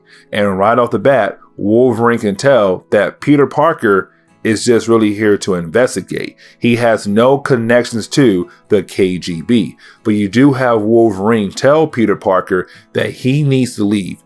Go get Ned Leeds and leave before something bad happens to you. And so, of course, you have Peter Parker confused because he's wondering, why in the world did Wolverine confront me about this? How big is this situation that him and Ned Leeds are in right now? So for my Spider-Man fans out there, this is the moment we all know so very well. Because back in the 1980s, when they were making Hobgoblin, the question was, who is the Hobgoblin? Originally, it was supposed to be Roderick Kingsley, except at the last minute, Marvel changed it to Ned Leeds. Because this is the moment where Peter Parker walks into the hotel room to find Ned Leeds dead. And originally, this was supposed to be just Ned Leeds dying because Wolverine's friend Charlie's whole situation was getting too hot. And with Ned Leeds kind of investigating it, of course, it led to Ned Leeds being killed. The next video that we're going to do later on is going to retcon this moment and say Ned Leeds was killed because he was the Hobgoblin the whole time. So yeah, it was a crazy time in the 1980s to change from it could have been Roderick Kingsley to now it was Ned Leeds. And even after that moment right there, it gets even crazier. But you do have Wolverine coming in and saving Spider-Man at the last minute. And you do have Wolverine telling Spider-Man, you need to go home. Of course, when you do have Peter Parker kind of thinking about going home, he doesn't. He's like, I'm not going home. I need to figure out what in the world is going on because Ned Leeds just died. Ned Leeds is dead. And I have to go back home to JJ, Betty Brant, Ned Leeds' wife, Mary Jane, and tell everyone that Ned Leeds is dead. And so he decides to go to some costume store, pick up an off-brand Spider-Man suit so he can go out in the world to figure out what is going on with this Charlie person. Now, getting back over to Wolverine, this is the big moment of the book because you do have Wolverine finally being able to confront Charlie, to ask Charlie what in the world is going on. But we come to find out that Charlie is not just a friend to Wolverine. Charlie is more than a friend to Wolverine, because Charlie is a woman. And it's a woman that Wolverine has some feelings for. And so, of course, Wolverine got another girl he's in love with. And of course, he does get some action on the side. And so we do get to see Wolverine spend some time with Charlie. They do go out to dinner somewhere, except of course, with her going out to a fancy restaurant, you have all these different hidden Russian spies wanting to kill her and trying to kill her in different ways. And so Wolverine and Charlie are trying to stay hidden and undercover and not try to make a scene at this restaurant because they know they're being watched by a ton of Russian spies. But of course, that is the moment you have Spider-Man just bust right in, and you have every single Russian spies like, okay, gun blazing. Just shoot up Wolverine, shoot up Spider-Man, and try to kill her, especially because she's our main target. But after a couple pages, Charlie does escape without telling Wolverine where she's going to go to next. And now Wolverine and Spider-Man have to fight these Russian spies, find a way out, which they do. And now they have to team up to hopefully handle this whole situation that Charlie has built. But also because Spider-Man made things a tad bit worse. Now, this is the moment you have Wolverine finally telling Spider-Man what in the world is going on. And he tells us that Charlie, with her being a freelance, agent, whatever, she used to work for the KGB. She did a job, but the KGB wanted to kill her to keep that job a secret. Of course, she didn't like that, and so she went back out there and started killing different KGB members. And so now the KGB is trying to kill her. And Wolverine tells Spider-Man no government is going to protect her. And so right now, it's really just her on her own trying to kill off every single member of the KGB that was part of that last job she did for the KGB. And so you have Wolverine and Spider-Man trying to play catch up to hopefully find her and hopefully stop her as well before more people are dead. Except when they get to the last stop where Charlie was at, it's too late. She killed every single person of the KGB that was on that last job that she worked for them a while back. And Wolverine is now mad at Spider-Man because he's like, dude, this is your fault. If you didn't pop up, if you had stayed out of this whole situation, I could convince Charlie to leave enough alone. And there wouldn't be so many dead bodies all over this place. It is your fault, Spider-Man. And so, of course, you have the two of them go their separate ways. But Spider-Man is also angry at Wolverine because Spider-Man is just trying to help Wolverine out and also trying to figure out, was Ned Lee's death really worth it? We then get a moment where Wolverine is able to find Charlie. And this is a very sad moment because, again, Wolverine actually loves Charlie. He loves her. But she tells him, you have to kill me. Because if the KGB actually comes and get me, they'll now send more spies that was outside of the last job she did for them to come capture her. If they capture her, they will torture her. And she will hate that. And it's her telling Wolverine, just kill me. Kill me now. And Wolverine does stab her. And it's like, man, this is tough because it's a woman that Wolverine loves so much. But she did not die from that one stab. Except before Wolverine is able to go for the final blow to kill Charlie, the woman he loved, that is when Spider-Man does appear. And you have to remember, when it comes to Spider-Man, he will protect anybody. Even if that person has a high dead body count, like Charlie does, he will still try to save their lives. And so right now he's like, what are you doing? You're trying to kill the woman you love. And so it does lead into Spider-Man fighting against Wolverine, living up to the title of this book, Spider-Man versus Wolverine. Because one, these are Marvel's two best characters. I mean, most popular characters. I'm sorry, other fans out there. It was true back then, and it's kind of true right now that Peter Parker and Wolverine is really Marvel's two best characters. But anyways, with these two going back and forth, fighting against each other and showing off their different abilities, their different fighting skills, it's honestly a pretty cool fight. But at the end of the day, this story has to end. And it kind of ends on a messed up note, really.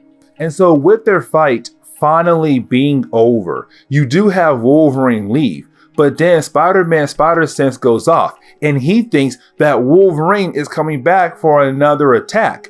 And so you have Spider-Man put all his strength and one last punch to hopefully smack Wolverine with it, but he doesn't. He punches Charlie right in the face.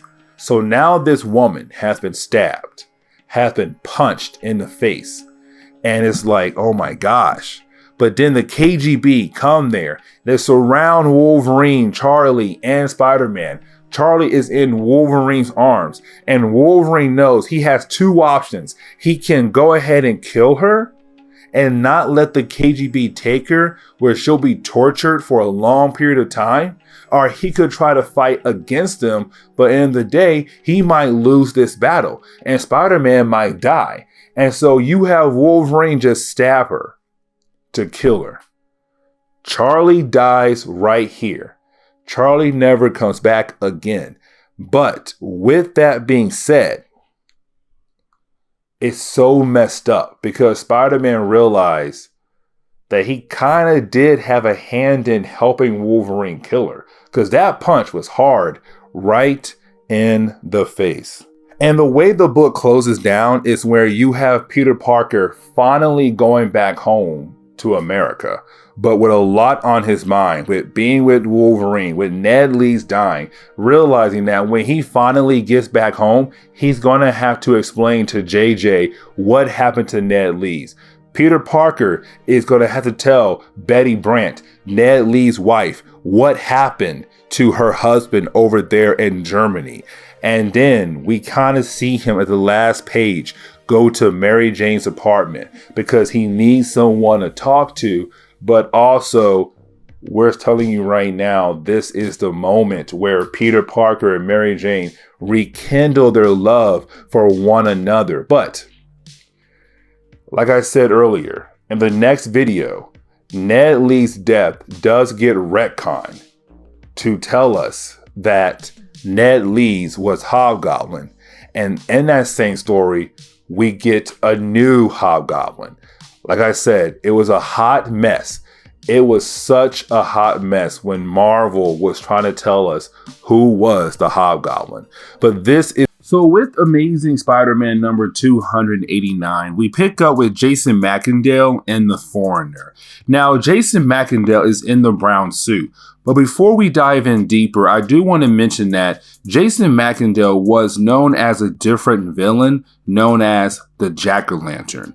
At this point, he is just Jason Macendale. Now for Foreigner, Foreigner is this top-notch assassin who even has other assassins working underneath him. But the reason why we open the book up with these two characters, by the way, in the past as well, or before Spider-Man versus Wolverine, you have Jason Macendale asking Foreigner to kill off the Hobgoblin. And by the second page, you have Foreigner telling Jason Macendale the job is done. Hobgoblin is dead. And you see what I mean by this takes place before Spider-Man versus Wolverine. Now, if you guys did not see our last Hobgoblin video, which was Spider-Man versus Wolverine, in that storyline, Ned Leeds died. Ned Leeds was this reporter who worked for the Daily Bugle. He was kind of friends with Peter Parker, but the reason why he was so close to Peter Parker is because Ned Leeds married one of Peter Parker's ex-girlfriends, Betty Brant. Now, with all of that being said, in our last video, Ned Leeds did die. And so right now it's Betty Brant, Peter Parker, J. Jonah Jameson, and Robbie Robertson retrieving the body. But for Betty Brant, this is hard because she already lost her brother and now she lost her husband. And for Spider-Man, he feels responsible for the death of Ned Leeds, even though he's technically not at fault for the death of Ned Leeds. And this storyline right here really makes sure that Peter Parker is definitely not at fault for the death of Ned Leeds. But this is big for every single character at the moment. But while they're watching the body being dropped off, that is when they see that Hobgoblin is nearby. Well, only Peter Parker sees Hobgoblin nearby, and he watches Hobgoblin fly off. Now we do jump over to the Kingpin, and the reason why, because we're getting the idea that Kingpin and the Foreigner, this top-notch assassin, they are close friends. But also, it is Kingpin being upset that Foreigner killed off the Hobgoblin. Now, even though Hobgoblin was causing Kingpin a lot of problems, Kingpin did find some benefits coming out of him fighting against Hobgoblin for his businesses. And so he's upset at Foreigner for killing off Hobgoblin. But for Foreigner, he's like, hey, I had a job, I did my job, and my job is done. We're still friends. I'm going to beat you in chess one more time, and then I'm going to take my leave. And that is it. Goodbye, Wilson Fisk.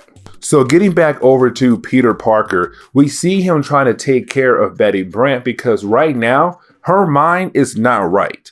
Her mind is in the wrong place. But because again, she just lost her husband, and not too long ago, she lost her brother. In the Marvel world, it was like a year or two apart. In the real world, it was like 6-8 years apart. But moving on. While Peter Parker is trying to take care of her, he realized that maybe a woman would be better to taking care of Betty Brant. And so he is thinking about asking Mary Jane. Now, he does bring up Flash Thompson for a good reason why. And that reason why, because in earlier issues that we did not cover, Flash Thompson was actually accused of being the Hobgoblin. For a very hot second, it was a way to have the fans think that Flash Thompson could be the Hobgoblin, the characters in the book as well. But of course, we all know that Flash Thompson could not have been the Hobgoblin. But at this moment right here, some folks still think that. But Flash Thompson is right now wanted by the police. But moving on with the storyline, now we do pick up with the character known as the Rose. The Rose name is Richard Fisk, the son of Wilson Fisk. Back then around this time in Marvel Comics, before Brian Michael Bendis' Daredevil run, Richard Fisk was actually trying to overthrow his father's criminal organization. But also, he was working with the Hobgoblin. And so you have the Rose walking around his place and seeing that someone killed most of his men. And he's wondering who did it. Of course, it was Hobgoblin. Now remember, in the beginning of our video, we got word that Hobgoblin was killed by one of Foreigner's men. And so the question is, how can Hobgoblin be here right now? But you do have the Rose mention that, hey, we got word you were dead, but here you are. But anyways, my father, the Kingpin, is planning to hand over a file to Spider-Man. That file contains your secret identity. So you might want to go over there and stop the Kingpin, and you have Hobgoblin leave. This is the moment that retcons a small part in Spider-Man vs. Wolverine. What I mean is that in that storyline, our last video, the original reason why Ned Leeds died is because he was investigating one of Wolverine's friends named Charlie. Charlie being his top-notch spy for different organizations across the world. But because his investigation got so close, Ned Leeds died. He was killed. He was killed off. That was the original reason why Ned Leeds died. That all changed with this book right here. Because remember, Jason Macendale hired Foreigner, who then hired his men to kill Hobgoblin. Well, Hobgoblin was Ned Leeds. Now, if you are a big-time Spider-Man fan, you remember this moment because originally, if you were following along in the 1980s, Roderick Kingsley, who we saw just here and there, was supposed to be the Hobgoblin. But last minute, Marvel changed it to Ned Leeds. And the reason why Ned Leeds, quotation marks, became the Hobgoblin is because Betty Brant was having nightmares because her brother died thanks to Spider-Man kind of being involved in the death of her brother. But because her brother died, she had nightmares. She always called out for her brother. And that made Ned Leeds mad. So he became the Hobgoblin. Now, the reason why Jason Macendale killed Ned Leeds is because Jason Macendale was a character known as Jack-o'-lantern. But Jack-o'-lantern could never beat Hobgoblin. And so he hired Foreigner to kill Hobgoblin so he could be Hobgoblin. That is literally the whole retcon right there. And then this gets retconned again in another story called Hobgoblin Lives, which we're going to cover down the road. This hot mess continues on. Now, Spider-Man got all that information from Kingpin. Remember, the Rogue said Kingpin was going to hand over a file to Spider-Man. But moving on, you do have Spider-Man go to the office of the Foreigner because he met Foreigner through Black Cat in an earlier issue. But when he gets there, Foreigner is not there. Foreigner changed offices, but you do have Hobgoblin appear. Now with Hobgoblin showing up, this begins the first fight between Spider-Man and Jason Macendale Hobgoblin. And this fight is pretty epic. It goes on for a few pages. This is Marvel also trying to say, hey guys, listen, we said it was Ned Leeds, we killed off Ned Leeds. But now we have Jason Macendale, and look how powerful he is. He is giving Spider-Man a run for his money, but at the same time, Spider-Man is giving Hobgoblin a run for his money as well. But while their fight is going on, you do have Flash Thompson also help out and does get injured. But this battle ends with Jason Macendale leaving because he realized that Spider-Man is really strong. He's like, I need to do something if I'm ever going to have a chance to defeat Spider-Man. Now, the last two pages is closing the book down. The first page is Kingpin trying to kill the Foreigner, which is hilarious because remember, Kingpin is upset at Foreigner for trying to kill Hobgoblin because Hobgoblin was actually good competition for Kingpin. Now, it was Ned Leeds Hobgoblin, not Jason Macendale Hobgoblin. But Kingpin tries to kill Foreigner, but Foreigner survives, and then the two continue on with their chess game, but of course, they're plotting to kill each other later on. Now, getting over to Spider-Man, he does come home, and we get reminded that at this point, he was dating Black Cat. And now, in my earlier videos, I said Black Cat had no idea that Peter Parker was Spider-Man. Well, at this point, she now knows that Peter Parker is Spider-Man. But yes, this is a reminder that these two are dating. But unfortunately, literally like the next issue, I want to say the next issue or two, he does propose to Mary Jane. And so things go bonkers right there. But this is the end of today's comic breakdown. What was X-Men Inferno? It was a big Marvel event back in the 1990s, but long story short, demons have taken over Manhattan, and the demons began to possess different items across the city. So for example, we have Spider-Man right now just trying to swing in the city, trying to go home, except he's then attacked by a demon that has possessed an air vent. Yes, an air vent from a building turns into some kind of creature that actually tries to kill Spider-Man.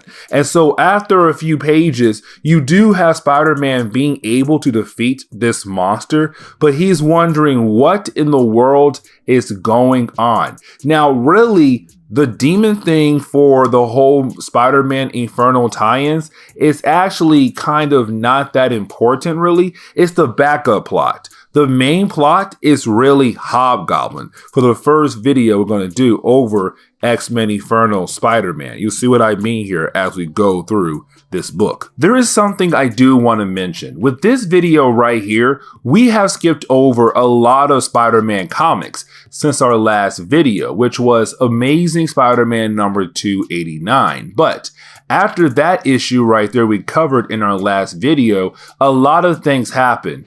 One thing was Mary Jane and Peter Parker got married, which is very huge. But right now, we see that Mary Jane is taking care of a young girl named Christy. Now, Christy is actually not that important. She was a character Marvel made for some strange reason. And right now, Christy is here because she kind of ran away from her mother so she could stay with Peter Parker and Mary Jane.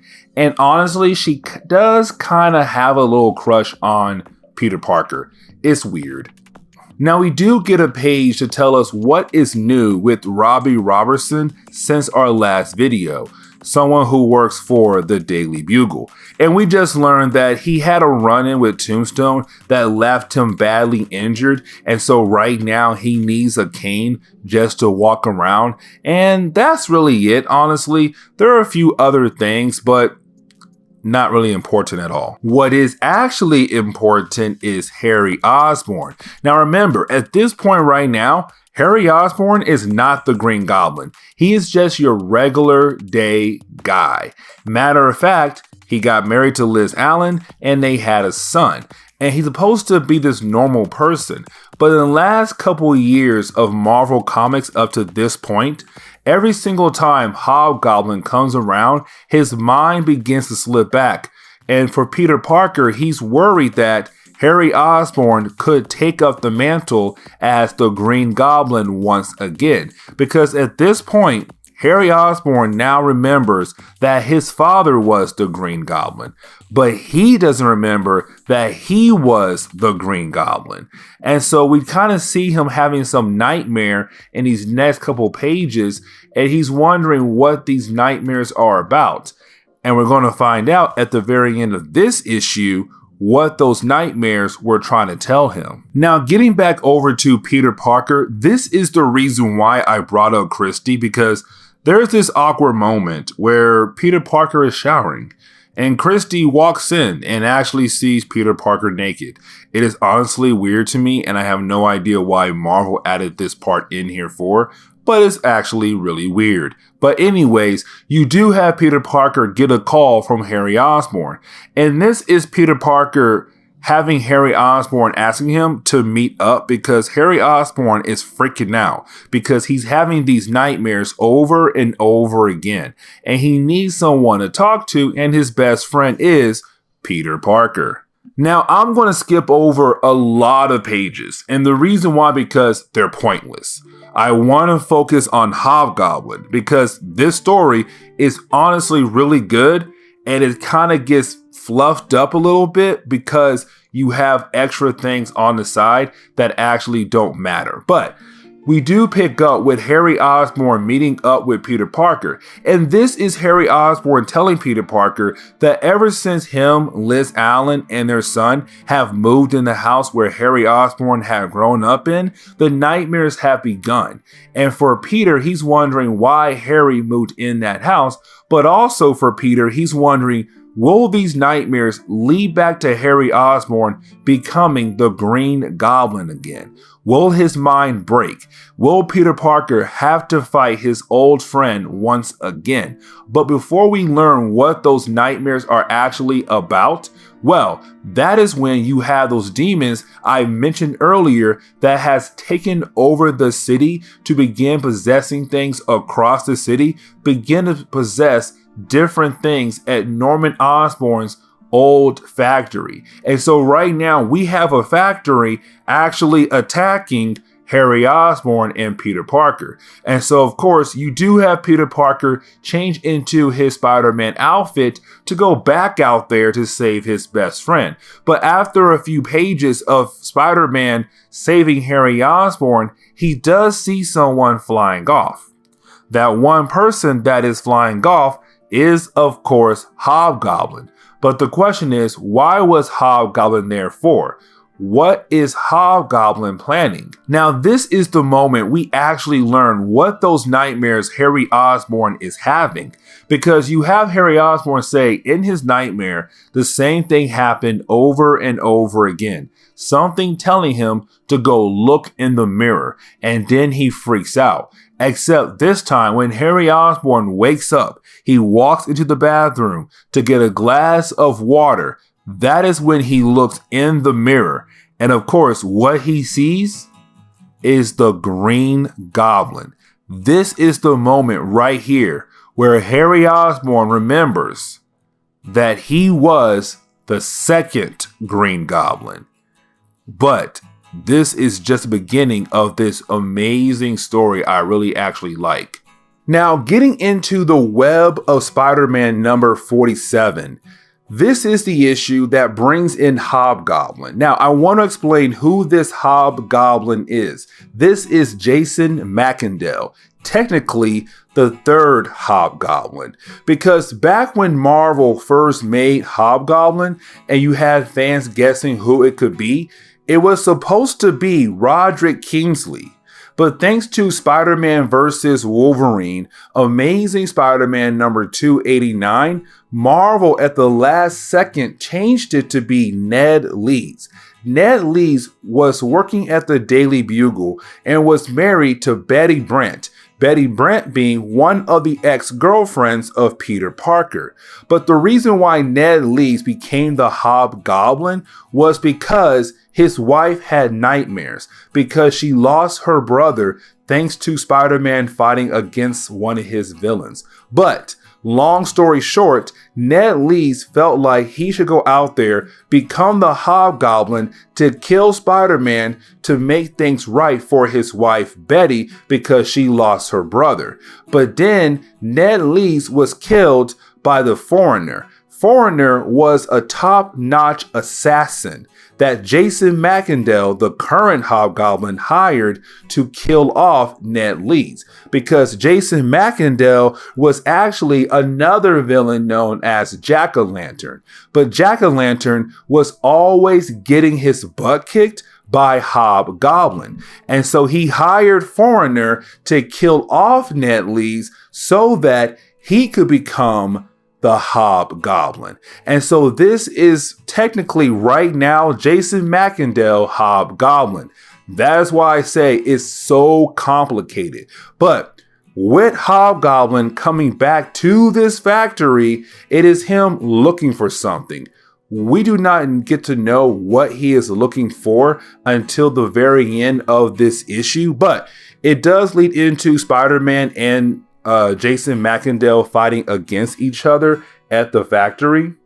But the fight is then stopped because remember, demons have taken over the city and another demon has appeared as some kind of weird rock monster that begins to attack Spider-Man. And so that gives Hobgoblin the chance to escape.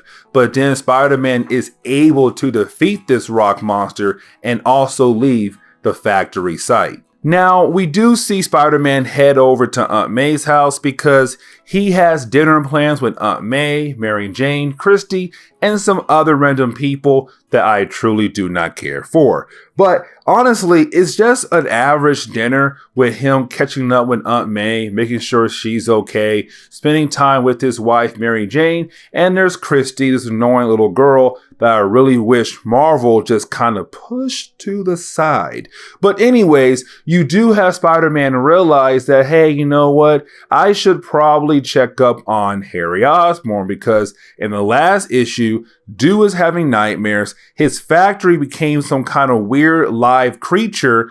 And now I'm being attacked by Hobgoblin. Yeah, I should definitely go check up on Harry Osborn. And so he leaves to go check up on Harry. And so you do have Spider-Man swing over to check up on Harry Osborn and Liz Allen. He does change into his Peter Parker clothes because this is supposed to be a nice visit to check up on his friends, except unfortunately, you have Hobgoblin appear and beginning to attack the home of Harry Osborn and Liz Allen. And the reason why he is doing that is because he wants Harry to tell him where he can find a certain item. Again, we have no idea what this item is, but of course, Hobgoblin wants it. And so you have Peter Parker change back into his Spider-Man outfit so that he can actually fight against this monster.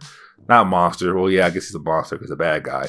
But either way, you do have Hobgoblin and Spider-Man fighting against each other for a few pages. Except then you have Harry Osborn realize to protect his friend and his wife and also his son, he tells Hobgoblin, the item that you are looking for is back in my office, back in Manhattan.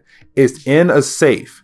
Just go there, take it, and leave my family alone. And so you have Hobgoblin leave. And you also have Spider-Man leave as well to kind of chase after Hobgoblin. But this is Harry Osborn once again slipping because now his family has been attacked. And the night before, he had another nightmare where he began the process of remembering that he was the Green Goblin, the second Green Goblin after his father. And there is a reason why I said he began slipping, because you have Harry Osborn go back into the attic. And thanks to his father's notes that he had, he knows where to find a secret Green Goblin outfit to put on. This is Harry Osborn once again becoming the Green Goblin because Hobgoblin attacked his family and he's going to go deal with the Hobgoblin. But there is a small twist here with Harry Osborn becoming the Green Goblin. Now, like I said, there is a twist when it comes to Harry Osborn becoming the Green Goblin once again. But we do pick up with Amazing Spider-Man number 312. This is the Green Goblin fighting against Hobgoblin. Now, with the twist I was mentioning earlier, Harry Osborn is not completely bad guy. He's actually good guy. Yes, his mind is slipping back towards becoming the Green Goblin, the bad guy Green Goblin. But right now, he's a good guy Green Goblin. It's him saying, I'm going to go out there, fight against Hobgoblin to stop him, but also because he attacked my family. This man needs to be stopped. And so this is Harry Osborn becoming the Green Goblin, but as a good guy.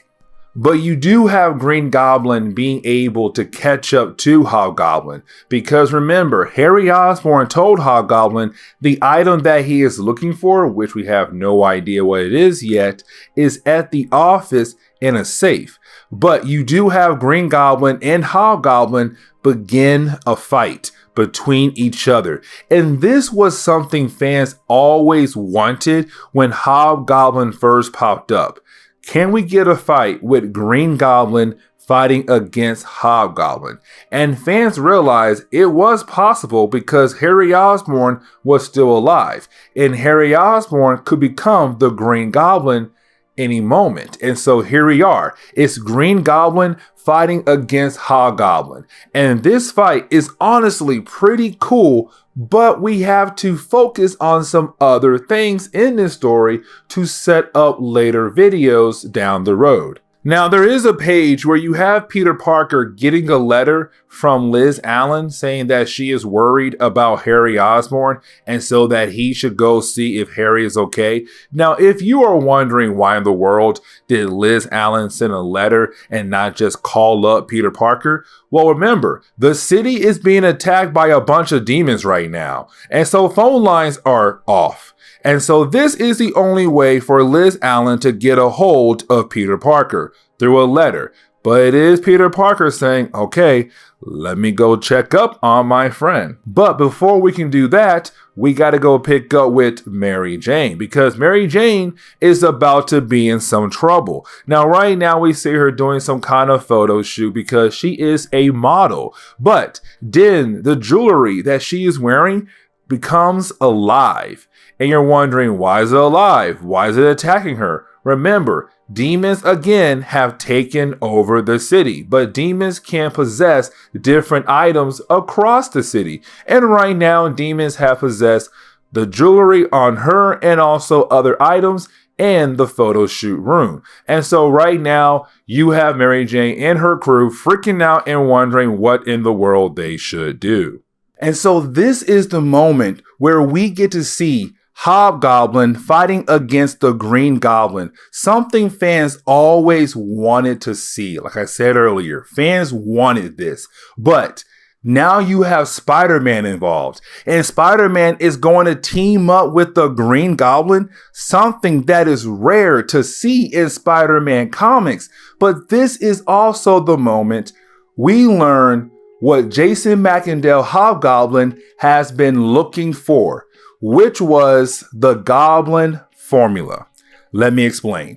So, Norman Osborn made the Goblin formula, and that made him become the Green Goblin. Now, it did make him go insane, but it also gave Norman Osborn super strength. Now, go over to Hobgoblin in the 1980s. When it came to Ned Leeds, because at this point in Marvel Comics, they're saying Ned Leeds was the original Hobgoblin. Ned Leeds technically got the Goblin formula as well. And he also became super strong. And he became a powerful threat for Spider-Man. But for Jason McIndale, remember, he was Jack-o'-lantern. And Jack-o'-lantern was a character no one really cared for. He was always easily beaten by Hobgoblin and also Spider-Man. And so Jason McIndale hired someone to kill off Ned Leeds so he could become the Hobgoblin. But the thing is, he does not have the Goblin formula to give him that super strength. So once again, he is technically a nobody going up against Spider-Man. Even Spider-Man realized, hey, this is Jason McIndale. He was Jack-o'-lantern, someone he always defeated so easily. But this is the moment you have Harry Osborn tell Jason McIndale, dude, listen, if the Goblin formula was still around, I would use it right now on me to get rid of you because you attacked my family. And that made Jason McIndale realize Harry is serious. The Goblin formula is no longer around. Now, Harry has no idea that Ned Leeds actually used it, but is Jason McIndale realizing the item that he has been looking for is not here? So he leaves. And you also have Harry Osborn realize he should go check up on his family since the city is right now being attacked by a bunch of demons. So he also leaves. And it does leave Spider-Man wondering, hey, will Harry Osborn be okay? We all know he won't be. But for right now, Harry Osborn is okay. But you do have Spider-Man realize he should go check up on Mary Jane. Because remember, Mary Jane right now was being attacked by some demons. And matter of fact, we're going to cover that in the next video, Inferno Part 2. Because that's a storyline where we have Hobgoblin get an upgrade and begin the process of bringing in a third Goblin. And also Spider-Man saving his lady as well. But this is where now with Spectacular Spider-Man number 147, it does remind us what is going on with the X-Men event known as Inferno. That right now demons have taken over the city of New York. The demons are possessing different items across the city. So for example, air vents, pipes, even statues, anything they can basically possess, they do that in New York right now, really Manhattan. But anyways, in these opening pages, we see Hobgoblin right now trying to get away from some demons because Hobgoblin in our last video just lost a fight against Green Goblin, Harry Osborn, and Spider-Man because those two characters had teamed up together to defeat Hobgoblin. Now this Hobgoblin is Jason Macendale. Remember that Jason Macendale up to this point was the quotation mark second Hobgoblin. He came after Ned Leeds. Matter of fact, he hired someone to kill off Ned Leeds to become the new Hobgoblin. But anyways, because he lost his battle against Spider-Man and Harry Osborn and Green Goblin, he is really angry at the world. And so with these demons kind of bothering him, he wants to be left alone. But then he does get an idea about asking the demons or the king of demons for some power to help him take down Harry Osborn and Spider-Man. Now, we do jump over to the star of the book, which is Spider-Man himself, as he is right now swinging across town. But with him going across town, he is actually seeing how bad the city has become thanks to the demons taking over the city and possessing different things in the city. But while he is taking a small rest on a building, that is when a demon decides to possess a statue next to him. And with that demon doing that, well, the demon goes on to bite into Spider-Man, which gives him a very bad injury, to the point he now needs some kind of medical help or he could possibly die. And so you do have Spider-Man go to the Daily Bugle because he was nearby the Daily Bugle, except when he gets inside the Daily Bugle, well, that is when he sees it is being attacked by some demons. Now, JJ is right now being a great leader, having everyone work together to get rid of the demons and help each other out because some have been injured. But then he is shocked to see Spider-Man. But before he is able to say anything to Spider-Man, well, that is the moment Spider-Man just passes out. And we can't forget about Mary Jane because up to this point, she was married to Peter Parker. But in our last video, while she was doing some kind of photo shoot, well, that is when some demons decided to come by and attack the place. And so it's just reminding us that there is another group that's being attacked by demons, and this group is being led by Mary Jane. But then we also get reminded about Harry Osborn Green Goblin, because in our last video, he was a good Green Goblin. Matter of fact, he actually teamed up with Spider-Man to defeat Hobgoblin. But this is him saying he's going to be a good guy and actually check up on Aunt May for Peter Parker. Now, we do pick up with Robbie Robertson. Of course, he is second in charge of the Daily Bugle, but the reason why we do not pick up with him at the Daily Bugle is for two reasons. One, because in an earlier storyline, he was attacked by Tombstone, and so of course he was badly injured, and he was supposed to be at home recovering from his injuries. Now, the second reason is because this is Marvel want to tell us in this tie-in, yes, the demons have made the city go crazy, but also people have gone crazy as well to show how bad the city has become. Now, this is the moment where I should probably explain what is going on in the X-Men event, Inferno.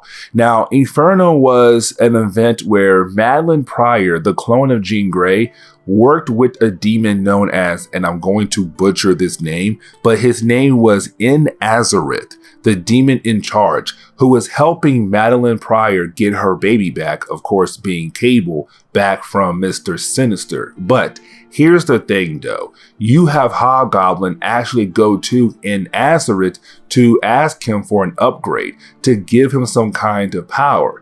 And you have Hobgoblin actually offer up his soul to get this power. Now for Nazareth, he's like, dude, I do not want your soul. Your soul is pathetic. Why in the world would I want your soul for? But because Hobgoblin was able to make Nazareth kind of laugh, you have Nazareth give Hobgoblin some kind of power up and send him flying away. But we do jump back over to J. Jonah Jameson and Spider-Man, because this is the moment where you have the two of them actually work together to fight against the demons. Now, this is a pretty cool moment. Yes, in the past, there have been plenty of times where JJ had to work with Spider-Man to get out of different situations, but still, it is nice to see the two of them work together because they have no choice. And also the fact that you have JJ kind of caring for Spider-Man, because Spider-Man was injured in the earlier part of this video.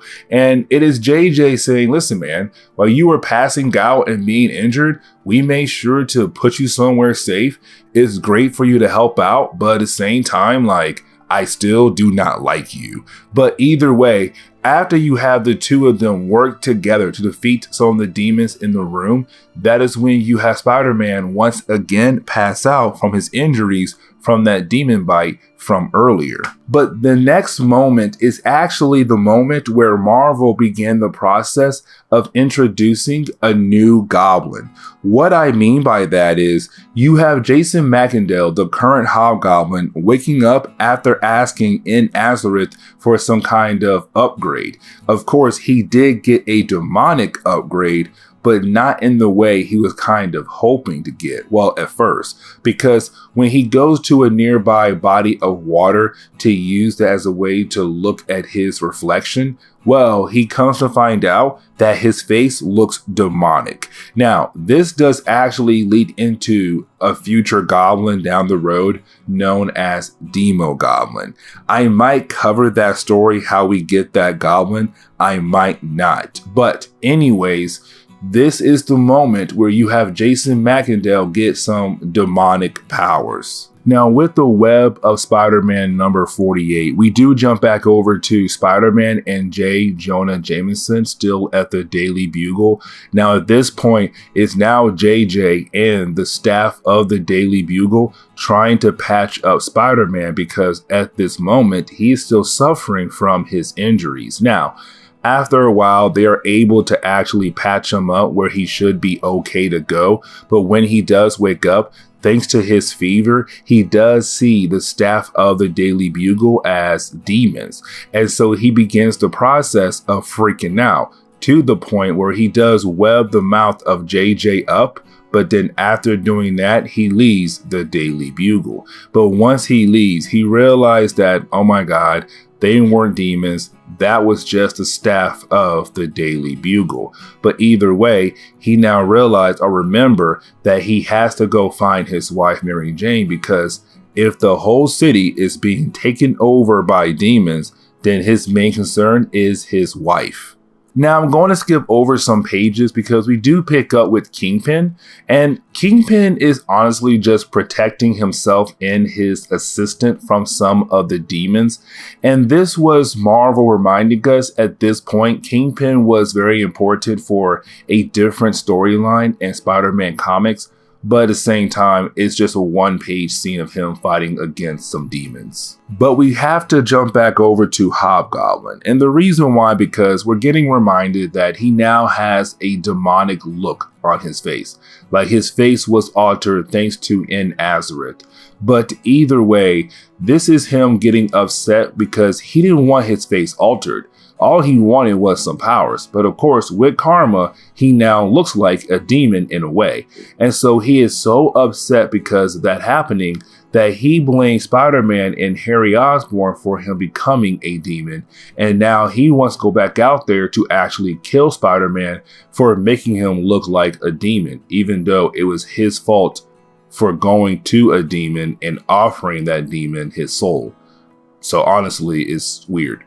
But then we get reminded about Mary Jane, because remember, Mary Jane is with a different group of people trying to protect themselves from the demons who are attacking the city at the moment. But the point is that you have Spider-Man going to where she was supposed to be at for her photo shoot to see that her crew and her are no longer there, because of course they're trying to get away from the demons. But he realized that they must have gone into the sewers. And so you have Spider-Man say, okay, I'm going into the sewers to find my wife. And of course, when he does get into the sewers, he does hear some voices. But right at the moment where he begins to hear some voices, well, that is when Mary Jane Crew does get attacked by some more demons.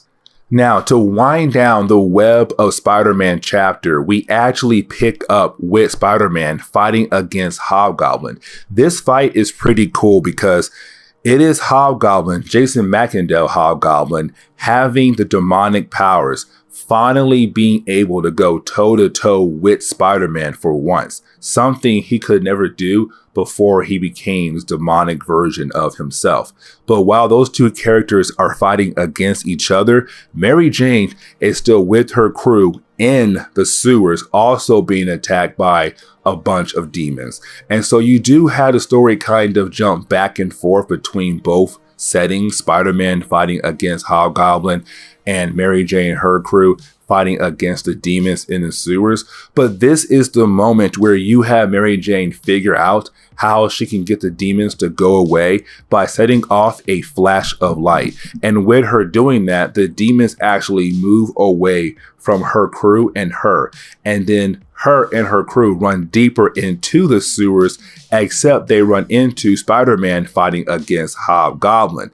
But thankfully for Spider-Man, Mary Jane was able to set Hobgoblin's cape on fire, which of course didn't distract him long enough to let Spider-Man just throw Hobgoblin away. But thanks to Spider-Man and Hobgoblin's fight, the sewers are kind of falling apart. A bunch of water just coming in left and right, but also a hole in the roof of the sewers opened up to the surface of New York.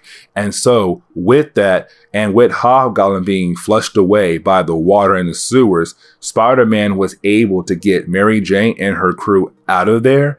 And then Spider-Man was able to take Mary Jane home. And so this is where Web of Spider-Man ends. And honestly, it ends with us kind of being done with Spider-Man, because the next chapter really focuses on Betty Brant, actually. Now, we do jump back over to Spectacular Spider-Man, and we actually pick up at a grave site. Now, at this grave site, we see the tombstones for Ned Leeds and a hand popping out of the ground. And of course, it's kind of saying, is Ned Leeds coming back to life? But then out of nowhere, you have Gwen Stacy also popping out of the grave. Then you have Spider-Man popping out of the grave. And you're wondering what is happening. But that is the moment you realize it was all a dream by Betty Brant. Now, the reason why we are focusing on Betty Brant is because, remember, before Jason McIndale became the Hobgoblin, Ned Leeds, the husband to Betty Brant, or now dead husband to Betty Brant, was the Hobgoblin before Jason McIndale. And the thing was, no one knew that Ned Leeds was Hobgoblin. Marvel said it was Ned Leeds as a way to throw off fans, but the reason why Ned Leeds became the Hobgoblin was because he was kind of tired of hearing his wife, Betty Brant, cry every single night about the death of her brother, because her brother died thanks to one of Spider-Man's many battles. And so he became the Hobgoblin, supposedly, to kill off Spider-Man. But either way, it's her still having a hard time realizing that her husband is dead now. She lost her brother. She lost her husband. Now, luckily for her, she does have some company watching over her, and that person is Flash Thompson. And I really like this moment right here because it's Flash Thompson being a better person. Remember, when it came to Flash in the early days of Spider-Man, he was kind of a bully towards Peter Parker. But over time, he slowly began to act like a nice person towards Peter Parker. And right now to Flash, he's like, listen, you, me, Peter, we've been friends for a long time. And so no matter what you're going through, I will always be there for you. And you're going through a lot because you just lost your husband. And before you start asking, is this tie-in still part of the X-Men Inferno event? Yes, because demons are still going to play a role in this storyline. And so while Flash Thompson and Betty Brant are trying to have a quiet night even though demons have taken over the city and you have Flash trying to do some things around the home of Betty Brant, well, that is when he is greeted by Spider-Man. Now remember, when it comes to Flash Thompson, he has no idea, or back then, he had no idea that Peter Parker was Spider-Man. And so even though he gave Peter Parker a hard time, he was a big fan to Flash Thompson. But here is the thing though, when he sees Spider-Man, he's like, hey, Spider-Man, my favorite superhero, how's it going? And that is when you have Spider-Man begin the process of actually attacking Flash Thompson.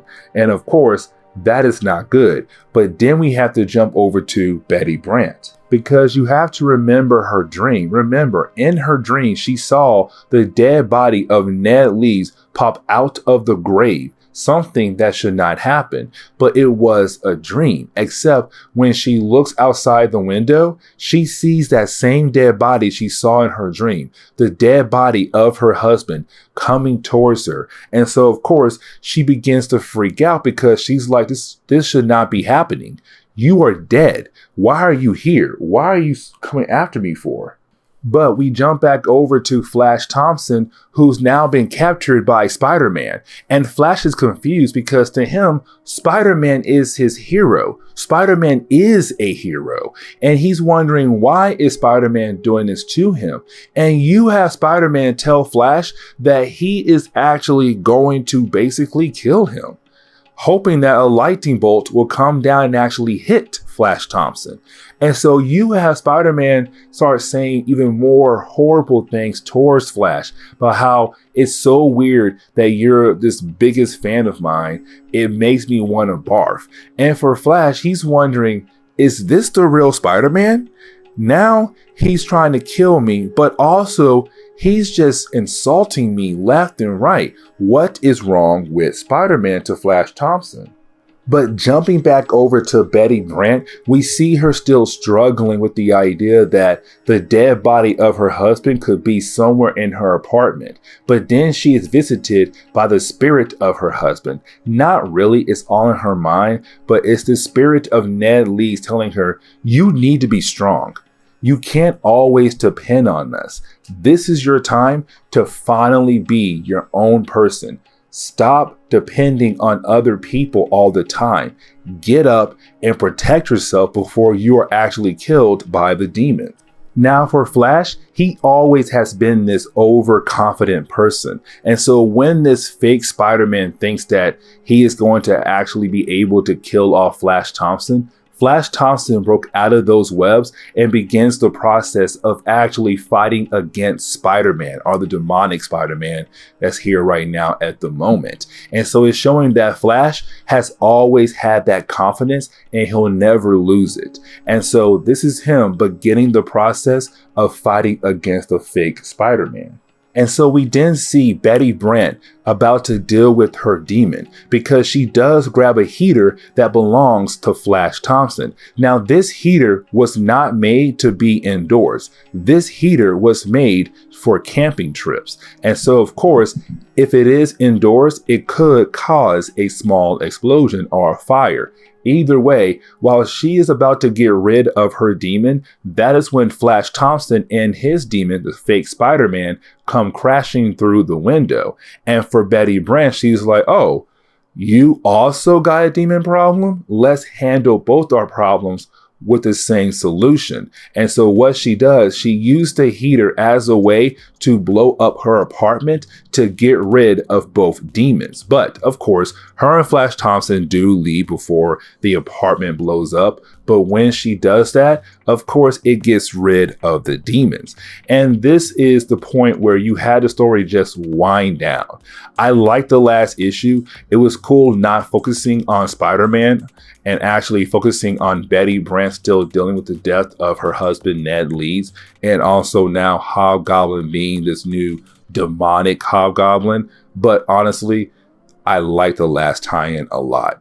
But either way, this is the end of In Hobgoblin Lives Part 1. We actually pick up with Peter Parker having a nightmare. Now, the reason why he is having this nightmare is because when Peter Parker first found out who was the Hobgoblin, he found out it was Ned Leeds. Remember, Marvel told us that Ned Leeds was the Hobgoblin, but here is another thing. Jason Macendale, the second Hobgoblin supposedly, actually hired someone known as the Foreigner to kill off Ned Leeds, and then Jason became the new Hobgoblin in the 90s. But when Peter Parker found out that Ned Leeds, one of his close friends, the husband to Betty Brant, was the Hobgoblin, it broke him. And then when he found out why he became the Hobgoblin, well, the original story said he became Hobgoblin because Betty Brant had so many nightmares because she lost her brother and her father thanks to Peter Parker being Spider-Man. And so with that happening, Ned Leeds supposedly got tired of that and was angry for his wife, and so decided to go after and kill Spider-Man. That was the reason of why Ned Leeds became Hobgoblin. But as we go through this story, you're going to find out that is not technically true. Now, I should mention that this story actually takes place right after the Clone Saga. And if you don't know what the Clone Saga is, it was one of Marvel's worst ideas back in the 90s because what should have been a short story took forever to finish, so many years. But either way, though, at the end of that storyline, Norman Osborn came back to life. He was supposedly never dead, and Mary Jane lost the baby. And so this tells us that, hey, this takes place right after that, because Peter Parker brings up those things to remind us this does take place right after the Clone Saga. Now, we actually do jump over to Betty Brant, and this is very important because Betty Brant was the wife to Ned Leeds. And the thing was, when she first found out that Ned Leeds was the Hobgoblin, she couldn't believe it. Even when she had the proof in front of her, she still couldn't believe her husband was the Hobgoblin. Now, later on, she began to remember different things about her husband dressed as the Hobgoblin. And so when we pick up with her, she is having a nightmare because she's remembering her husband dressed as the Hobgoblin. And that is so messed up for her. But at the same time, she really has no choice but to move on. It's so hard for her. Now, the reason why Peter Parker, Betty Brant, and Mary Jane are having these nightmares will be explained down the road here in a moment. Now, we actually do jump over to a character known as Jacob Conover. Now, Jacob Conover is a small-time character.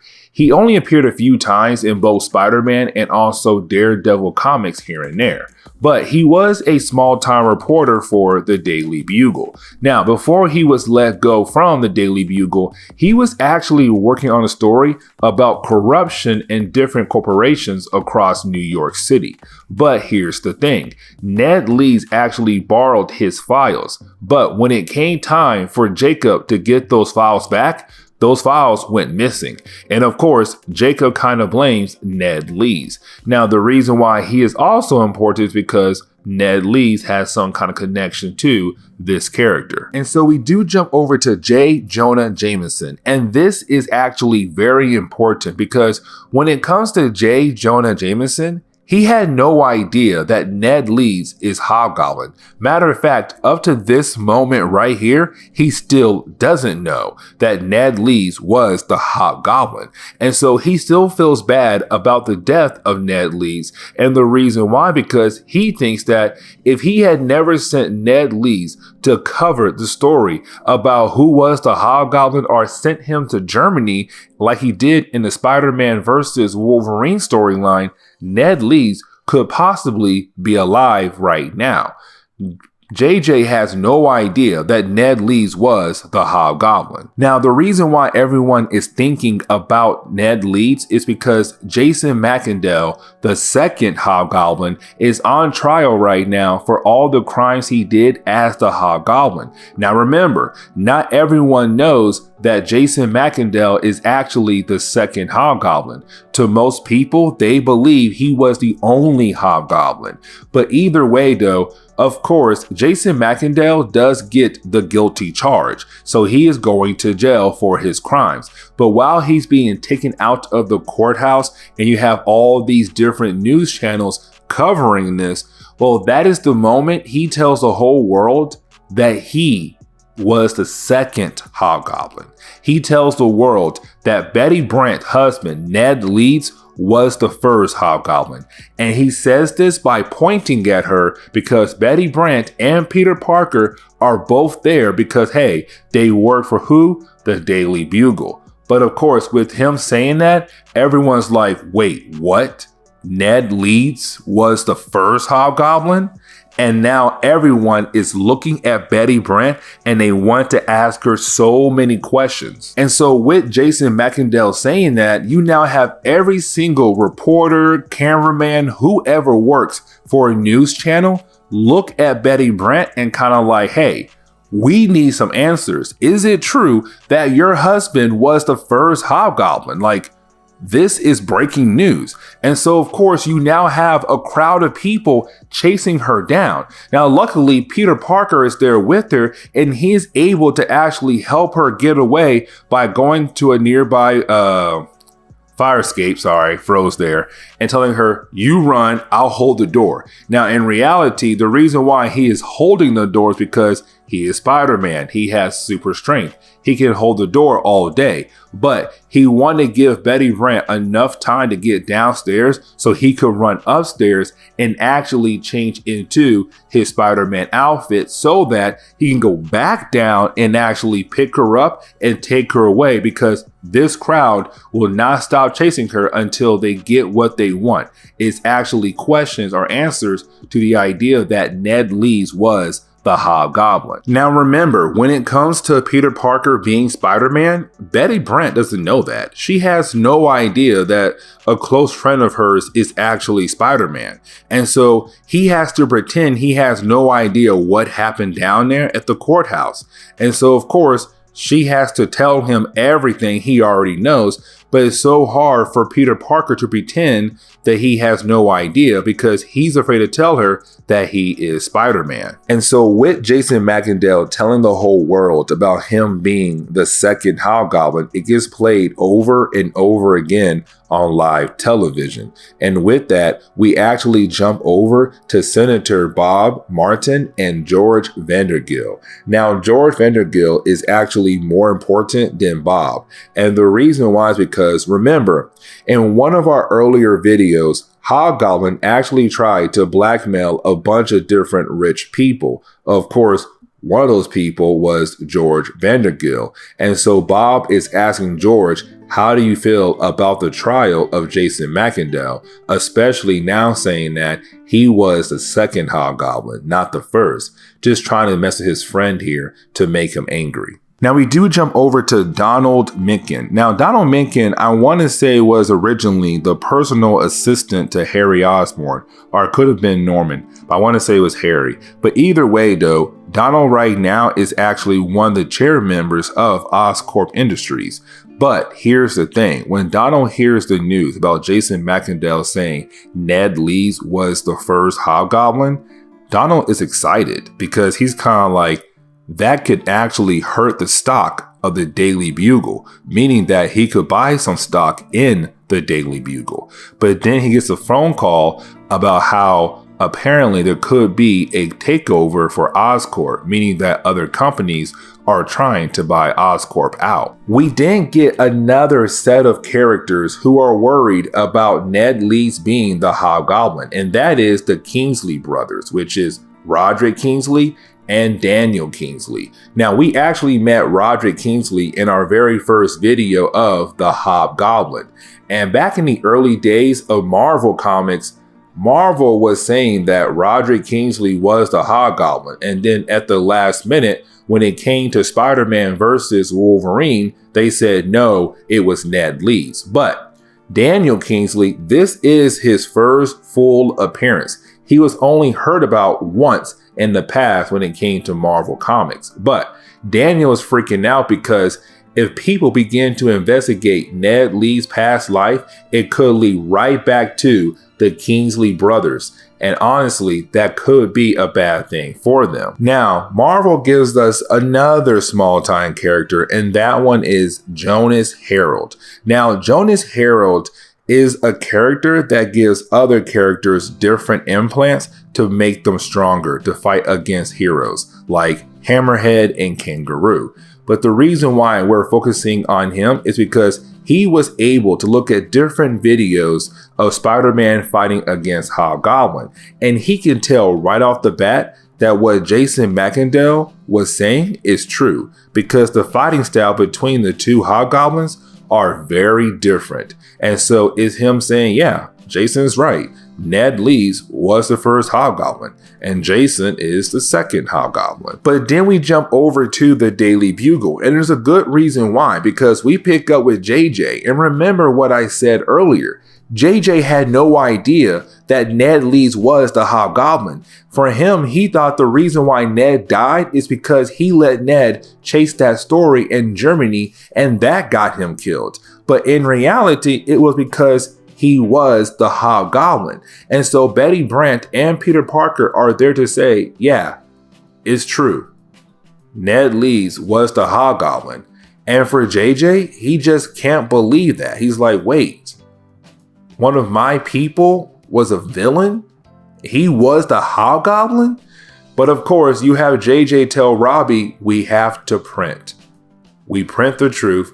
So let's print the truth and let's put it out there that Ned Leeds was the Hobgoblin. Now you actually have Peter Parker go home to Mary Jane, and this moment right here is very important because you have Mary Jane point out, if Ned Leeds was the Hobgoblin, why was he so easily defeated by 4 regular assassins that worked for the foreigner?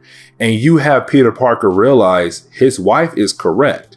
If Ned Leeds was the Hobgoblin, he should have been able to defend himself and actually get away, and those guys should have been dead. And the reason why, because remember, in our earlier videos, Ned Leeds, if he was the Hobgoblin, he went almost to every single Oscorp building looking for Norman Osborn Green Goblin formula to give him enhanced strength. Which means if he had used that, he should have had enhanced strength, and that should have gave him the edge over those assassins.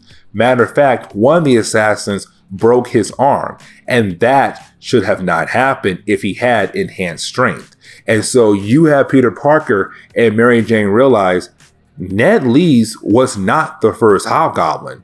Matter of fact, he could have been set up. And so with that, we actually jump over to Jason McIndale. And this moment right here is very important because Jason McIndale is sitting in prison thinking that, okay, well, I'm in jail now. The world knows I was Hobgoblin. I got the guilty charge. I'll stay in here. But then he was confronted by a random man. Now for Jason, he's kind of like, you should not be in here. There are guards everywhere. And you have this random man say, don't worry, the guards are okay. They're all taken care of. They're all knocked out. And then you have Jason McIndale realize or recognize the voice of this man. And that tells him that this man was actually the first Hobgoblin, not Ned Leeds. And so it's Marvel saying Ned Leeds was not the first Hobgoblin. And then this man right here, who is actually the first Hobgoblin, goes on to kill Jason McIndale. Bam, just like that, Jason is now dead. And then you have our real Hobgoblin actually change out of his disguise into his regular Hobgoblin outfit and continue his mission of being the Hobgoblin. We then pick up with Roderick Kingsley. And the reason why is because you have Roderick Kingsley right now having some nightmares or bad flashbacks of when he used to work with the Hobgoblin. Now, it wasn't like he wanted to. He was kind of forced to work with the Hobgoblin. But thanks to him working with the Hobgoblin, it actually got him shot thanks to one of the bad deals the Hobgoblin made.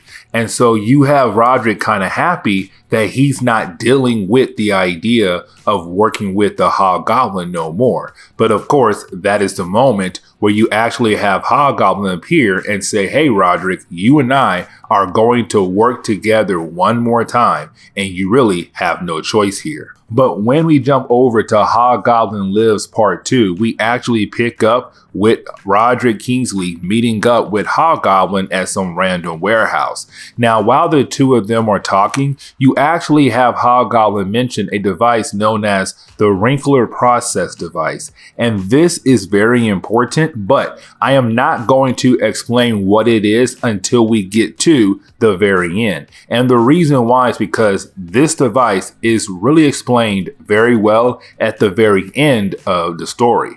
But either way, you have Hobgoblin tell Roderick Kingsley that they have a lot to do and they must begin now. But while they're talking to each other, you actually have Hobgoblin change clothes into his regular person. But we have no idea who it is because, again, the comic book wants you to guess who could be the Hobgoblin. But we then jump over to the Daily Bugle and we actually pick up with J. Jonah Jameson, Robbie, Peter Parker, and also Betty Brant because they got footage of what happened to Jason McIndale. Of course, whoever is the real Hobgoblin just killed Jason McIndale in prison. And so, of course, they're watching the film and they realize that, hey, Ned Leeds couldn't have been the Hobgoblin. That means Ned Leeds was set up. And so you actually have JJ tell everyone to get to work on trying to figure out who could be the real Hobgoblin. Now,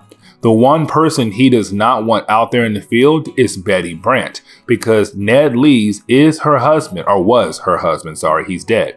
But he was her husband. And so JJ feels like if she goes out there and try to learn more about who tried to set up her husband, one, she could possibly get killed, or two, it could actually break her because she has gone through so much, losing her brother, losing her husband. This right here could actually break her. Now, honestly, it doesn't stop Betty Brant, and for a good reason. Why? Because that was her husband who was killed because he was framed or set up to believe to be the Hobgoblin.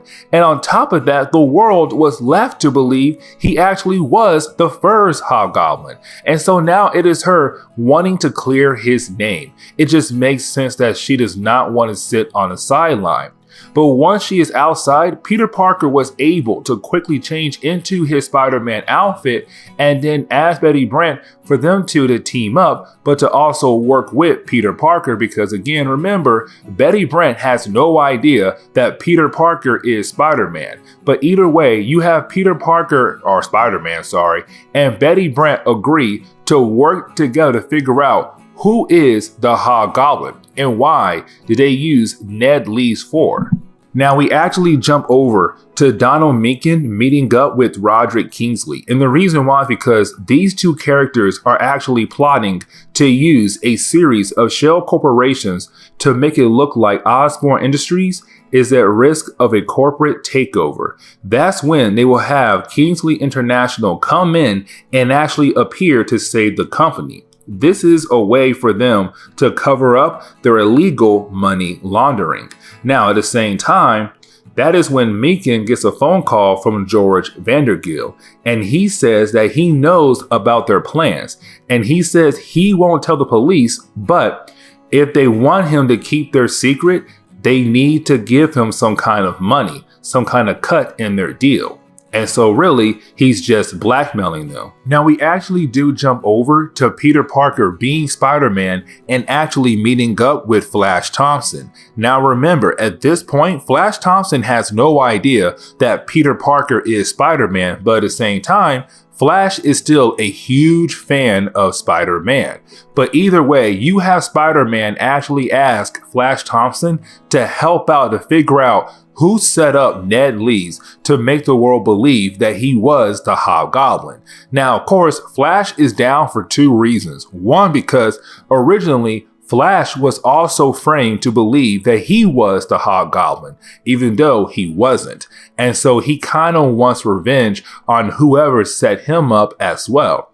But at the same time, Flash feels really bad for Betty Brant. At the same time, Flash did kind of have some feelings for Betty Brant. And so he wants to help her so badly. He says yes to Spider-Man. Now, at the end of that section, we actually see Bob Martin and also we see Vandergill talking to one another. And the reason why, because remember, George Vandergill just made a deal with Donald and Roderick Kingsley to get a cut in their illegal money laundering.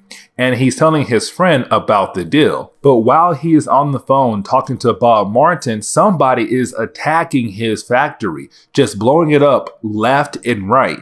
And he is wondering who is doing this and why they are doing this. And of course, we know who it is. It's the Hobgoblin. And remember, like I said earlier, when it comes to George and the Hobgoblin, they have a small past with one another because in one of our earlier videos, Hobgoblin tried to blackmail George. And of course, Spider-Man stopped that. But either way though, this is Hobgoblin coming here and just destroying the factory that belongs to George. But to make it even worse, he actually ends up killing George off. You're like, oh my gosh. What is the real plan for the Hobgoblin? Now, of course, word gets out very quickly that Hobgoblin killed George Vandergill, and different people hears the news about what happened to him. JJ hears about it, so does Donald, and of course, Betty Brant and Spider-Man hears about it as well. But getting on to Betty Brant and Spider-Man, remember, these two characters are working together to figure out who set up Ned Leeds. And so you have Spider-Man change into Peter Parker and actually meet up with Mary Jane on the first floor so that they can walk back upstairs and help Betty Brant figure out, again, who set up Ned Leeds. Now, Flash Thompson is also there as well. And so these four characters are going to look at different people very closely to see if it could be they are the Hobgoblin. After a while, you have each character, Mary Jane, Peter Parker, Flash, and also Betty, all realize that they have a different person on their mind that could possibly be the Hobgoblin. Now, we are only going to focus on Mary Jane. And the reason why is because Mary Jane actually is shocked to see that Kingsley was on the list of people who could possibly be the Hobgoblin. And so what she is going to do is actually contact Kingsley to talk to him to see if he is the Hobgoblin. And the reason why she is so close to Roderick Kingsley is because she used to model for him. Remember, Roderick Kingsley is actually a fashion person. And so for Mary Jane, she is wondering if it's true that Roderick could be the Hobgoblin. Now, while everyone is leaving the apartment of Betty Brant, no one realized that Jacob Conover was actually outside the apartment. He was staking out the place. Why? Well, we're going to find out down the road. Now you have Peter Parker go meet up with Ben Urich. Of course, Ben Urich is one of the best reporters at the Daily Bugle at this time and a close friend of Peter Parker. Now you actually have Peter Parker think that it could be Jonas Harrow. Remember, Jonas Harrow is the guy who used to give other supervillains implants to make them stronger, like Hammerhead and Kangaroo. But the reason why Peter Parker thinks it could be Jonas is because as soon as Jonas got out on parole, he disappeared. No one has seen him. And on top of that, Jonas does have connections to Roxxon. Now, if you are new to Marvel, Roxxon is one of those companies that has their hands in a lot of illegal things. And of course, everyone knows that. And so Peter Parker thinks that Roxxon possibly has some kind of connection with Jonas. Jonas could be the Hobgoblin. And the reason why they got rid of George earlier is because, again, they could take over his company. But Ben is kind of like, I don't know, this is a good idea, but at the same time, there could be more to this. But then we jump over to Flash Thompson, who is meeting up with Liz Allen. Now remember, Liz Allen was actually married to Harry Osborn, but at this point in Marvel Comics, Harry was dead. And matter of fact, she now runs Oscorp as the main person in charge. There are other people on the board with her, but she is the main one. But Flash came here to see if possibly anyone on her board could be the Hobgoblin. And of course, she does mention one name, Well, she was about to, except someone runs in to tell her that something is going on at the New Jersey factory for Oscorp. And when we actually jump over to the factory, well, we see that Hobgoblin is blowing the place up like no other. And the question is now, why is Hobgoblin attacking here? Well, we learn the next page, because actually you have Peter Parker and Ben Urich arrive to see what happened here, and Flash is also there. And the reason why Flash is there because Liz Allen actually told Flash a name of someone on the board who could be the Hobgoblin. That person is Donald Meakin. Remember, he's one of the board members that actually was working with Roderick Kingsley earlier. Except with this factory being blown up, the question is, where is Donald? Because he is not here, or there, sorry. He is not there. And so now we are supposed to believe that Donald could be the Hobgoblin. Now, for Betty Brant, she believes it could possibly be the Senator Bob Martin. And so you actually have her go and see him, except when she gets there, he is so scared and freaking out that he does not want to even talk to her, and so he leaves just like that. Now, for Betty Brant, she's getting tired of trying to figure out who is the Hobgoblin, and so her next step was to go to do an interview on live television and tell the world that she actually has notes from her husband that he left behind that tells the truth on who is the Hobgoblin, but also clears his name. Now, these files are not actually real, but the reason why she did that is because whoever is the Hobgoblin is going to freak out and actually try to get those files and could possibly slip up to reveal who is the Hobgoblin. But either way, once she does leave the meeting, Jacob Conover comes out of nowhere and corners her in a taxi. And you have to remember, when it comes to Jacob Conover, he actually used to work at the Daily Bugle, but he was let go. But before he was let go, he let Ned Leeds borrow a bunch of files for one of his big stories, but then the files just magically disappeared. And so for Jacob, he believes the files that Betty has could be his old files that could get him his job back or a new job somewhere else. But of course, she is saved by Spider-Man, and we move forward on from this moment. Now, of course, with Betty Brant going on live television and telling the world that she has some files that could tell the world who is the Hobgoblin, but also clear her husband's name, she does get attacked by the Hobgoblin. Now, with her being attacked by him, of course, Spider-Man was still there, and that begins an old school battle between these two characters.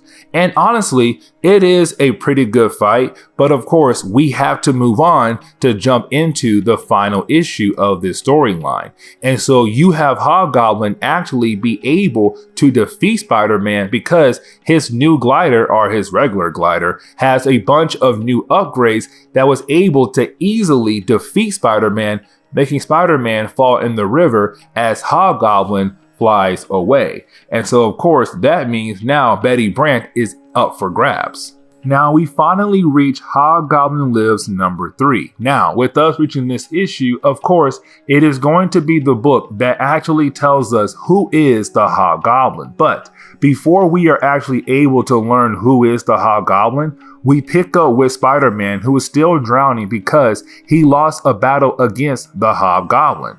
And while he is drowning, he is actually thinking, who could be the Hobgoblin? There were so many people who could possibly be the Hobgoblin.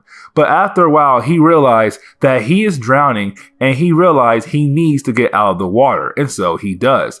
But after doing that, that is when he realized that Betty Brant could now be in trouble because Hobgoblin is free and wandering around the city. Speaking of Betty Brant, we actually pick up with her right now, and the police actually bring her back over to her apartment thinking that she'll be safe there and they can protect her. Of course, we all know that is not going to work. And matter of fact, it doesn't work because you have the Hobgoblin being able to just walk right in, knock out all the guards and Betty Brant, thanks to him using some kind of pumpkin gas, and he was able to grab Betty Brant. Now, this is very important because this Hobgoblin is showing that he is very upset that Betty Brant could possibly have files about him. But then he gets even more upset when he finds out on the news that Spider-Man did not die after their battle. Now, you do have Spider-Man get back over to Betty Brant's apartment, hoping to save her from Hobgoblin. But when he gets there, of course, she is already gone. And so he begins to freak out. And the cops do tell him that it was Hobgoblin who did take her because they found some clues that do point that it was Hobgoblin that did take her. But either way, you do have Spider-Man remember that he did place a spider tracer on Betty Brant just in case he needs to find her. And so of course, he's going to use his powers as a way to locate the spider tracer that he had placed on her to go find her. But unfortunately, when it comes to Hobgoblin, he knows about Spider-Man's spider tracer. And that is the moment where we actually see him find both spider tracers that Spider-Man had placed on Betty Brant just in case she did get kidnapped. And so with that, of course, that means now Spider-Man is going to have a hard time finding Betty Brant. And so you actually have Betty Brant begin to interview the Hobgoblin. Now this is actually very important because she wants to learn how Ned Leeds got involved in all of this mess, but at the same time hoping to learn who is the Hobgoblin. Now you actually have Hobgoblin say that back when Spider-Man and him was fighting in that battle van of his, like they did in one of our earlier videos, and when that van fell into the river, both characters were able to escape the van before it blew up. But the thing was, Spider-Man only found the mask of Hobgoblin, and he thought that possibly he was dead. Of course, he wasn't. You have this Hobgoblin say that he stayed hidden in the shadows as a way to make sure no one saw who he was. But on his way back to his base, that is when he realized that someone was following him. Of course, that someone was Ned Leeds, because Ned Leeds was assigned by JJ to figure out who was the Hobgoblin. Now, this is the moment where you actually have Hobgoblin explain what is the wrinkler process machine. And I told y'all I would tell you what it does later on. Well, here is the moment. You have Hobgoblin tell us that the wrinkler process machine is really just a brainwashing machine. And he used this same machine actually on Ned Leeds to brainwash him. And he did use some drugs as well. But it was all done as a way to control Ned Leeds to be a step-in Hobgoblin so that Ned Leeds can give this Hobgoblin some better connections in the underground world. Now, here is some more big things about Ned Leeds. Because the drugs and the brainwashing, it really did have a bad effect on Ned Leeds. And matter of fact, you have this Hobgoblin say, Betty Brant should remember, because he did become more aggressive. He was always angry all the time. And again, because thanks to brainwashing and the drugs, he became that person. He wanted to be the Hobgoblin, but at the same time, he was still trying to be a good reporter. And so this is the moment that actually ties into Spider-Man versus Wolverine, because you have this Hobgoblin say, I had Ned Leeds go over to the Kingpin to trade information so that Ned Leeds could get a story to follow all the way out to Germany. That is how Ned Leeds got word of what was going on in Germany back in the Spider-Man versus Wolverine. He got all his information from the Kingpin, and it was this Hobgoblin trying to keep him busy. Now, once Peter Parker and Ned Leeds got to Germany for that story, well, Ned Leeds found a package for him in his hotel. Of course, it was this Hobgoblin who left him a package, and in that package was Ned Leeds' Hobgoblin outfit. But once Ned Leeds put that outfit on, we know he was attacked by a bunch of assassins. And this is when you have this Hobgoblin say, I was the one who basically got Ned Leeds killed, because I let it leak out that Ned Leeds was actually Hobgoblin as a way to go ahead and get rid of him. So it wasn't Jason McIndale and Foreigner just magically figuring out that Ned Leeds was Hobgoblin.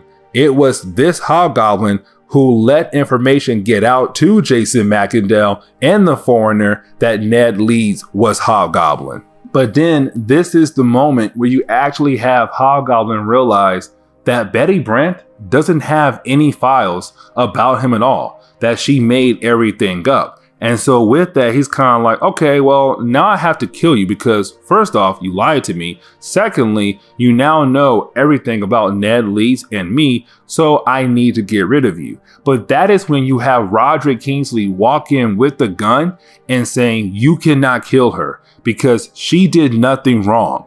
And he's actually trying to stand up to the Hobgoblin. Now, you do have Spider-Man actually appear at the right time to save Betty Brant because there was one more spider tracer Betty Brant had, and it was in the tape recorder. But either way, you actually have Spider-Man begin the process of fighting against the Hobgoblin. But before he followed the Hobgoblin, he did web up Roderick Kingsley. And so while Spider-Man is fighting against Hobgoblin, you have Betty Brant begin to ask more questions to Roderick Kingsley to figure out what is going on, who is the real Hobgoblin. And this is the moment where we finally learn who is the Hobgoblin, because while Spider-Man is fighting against the Hobgoblin, Betty Brant realized that Roderick Kingsley hair on the top is fake. And when she removes it, we come to find out it's Daniel Kingsley. Daniel Kingsley was pretending to be Roderick Kingsley, which means that Spider-Man must be fighting possibly his twin brother. And voila, when Spider-Man pulls off that mask, we come to find out that Roderick Kingsley was the Hobgoblin. This whole time, he was the Hobgoblin because all he wanted was some power. And of course, he lost. Now, of course, with the world finding out that Roderick Kingsley was the Hobgoblin and Spider-Man being able to actually defeat him, that means that this Hobgoblin, Roderick Kingsley, has to go to jail. And when he gets to his prison cell, well, he finds a tape recorder. And really, it's just Spider-Man making fun of Roderick Kingsley being in prison now.